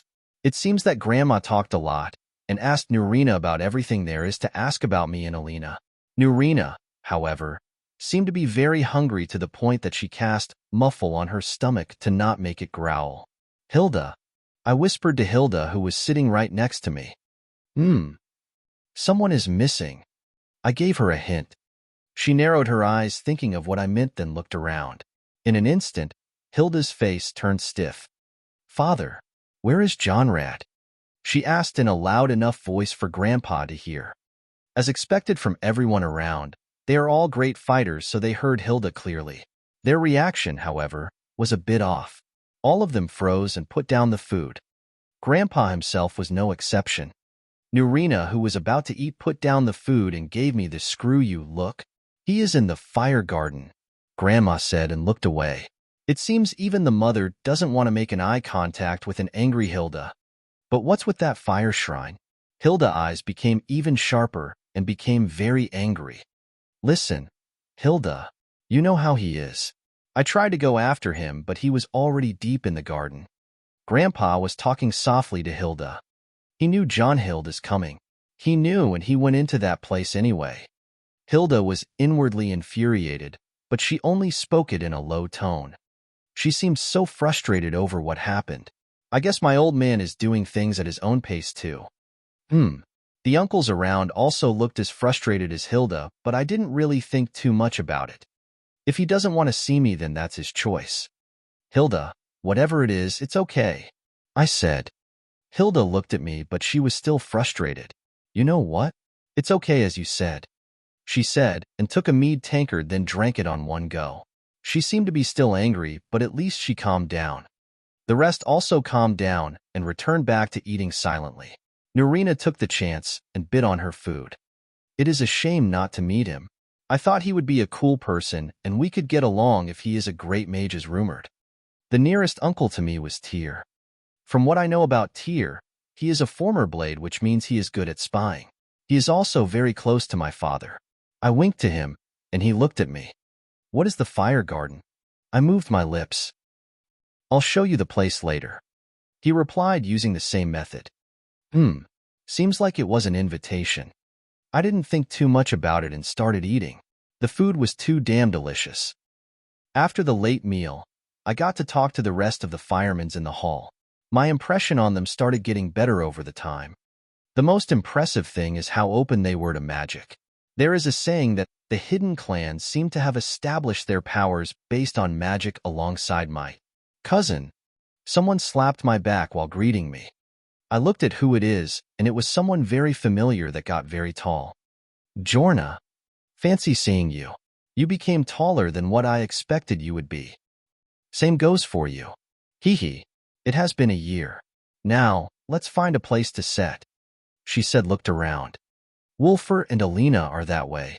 I activated my scan and found Wulfur for her. "Alina, right, I haven't seen her in a long time," Jorna said and took the lead. I wanted to laugh, but I stayed silent and followed. When we reached the table, we found Alina, Wulfur, Joel, Nefertiti, and my two young cousins Signy and Eirik. There were also some more Firemane members that seemed to be my cousins from the same age. Here they come." One of them stood up. "Come, sit. Try to recall our names again as you did back then." He seemed to like the trick. "Fine. You are Hafthor, and they are Phrygia, Veka, Vladimir, Ragnar, and Vilker," I said. "Ahaha, how can you do that?" He laughed. "I didn't ask to be born this awesome, but it happens this way." "He always says this kind of stuff," Alina said. "Haha, come sit here, this will be fun." Hafthor pushed Vladimir to make a place for me beside him. I laughed and sat around with them on this table.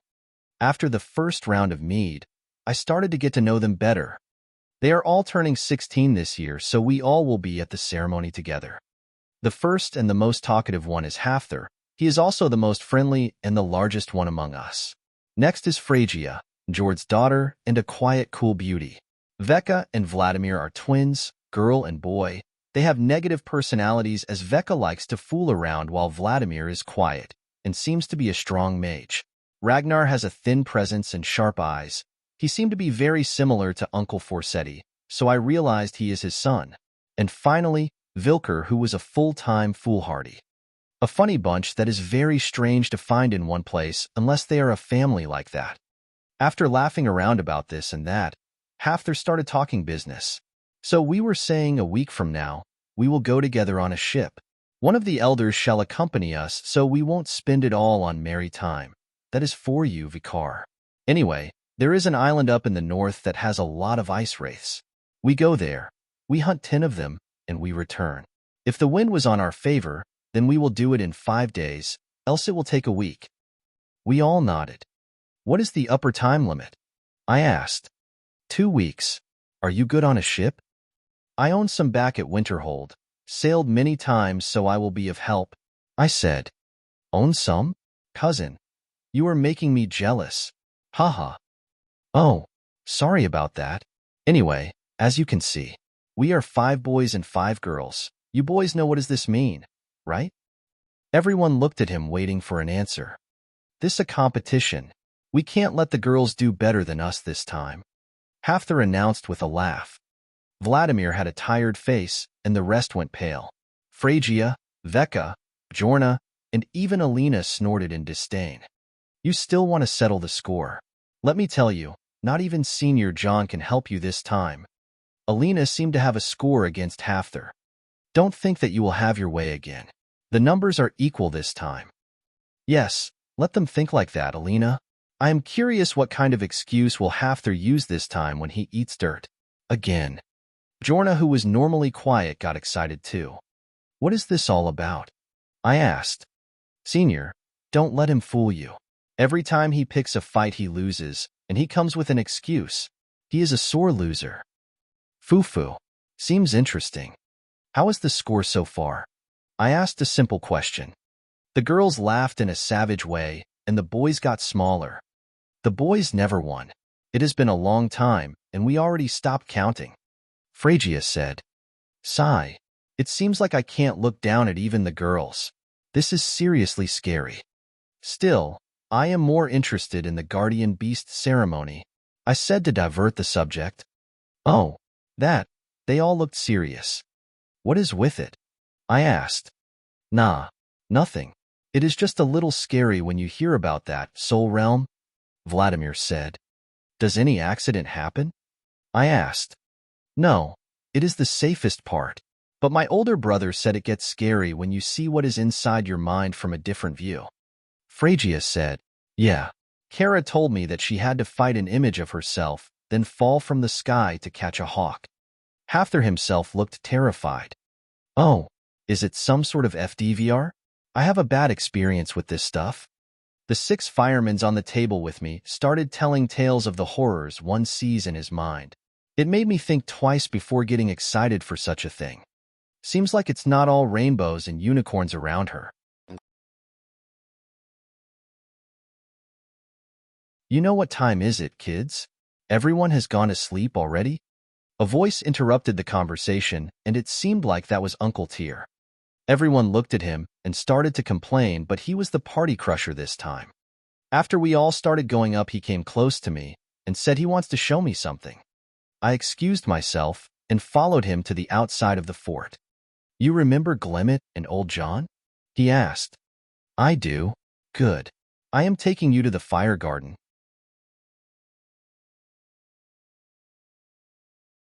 Hurry before anyone sees us, he said. The fire garden? Isn't that where my father went? Why are we going there? I asked. Simple. Old Jon wants to see you there. You're tuning in to the Romance Rendezvous YouTube channel. We're so grateful for your support, and don't forget to subscribe to join us on this incredible journey through captivating stories. Your generosity through donations truly makes a world of difference, as it's the primary source of revenue that allows me to expand and enhance this channel for you. Thank you from the bottom of my heart for being a part of this adventure.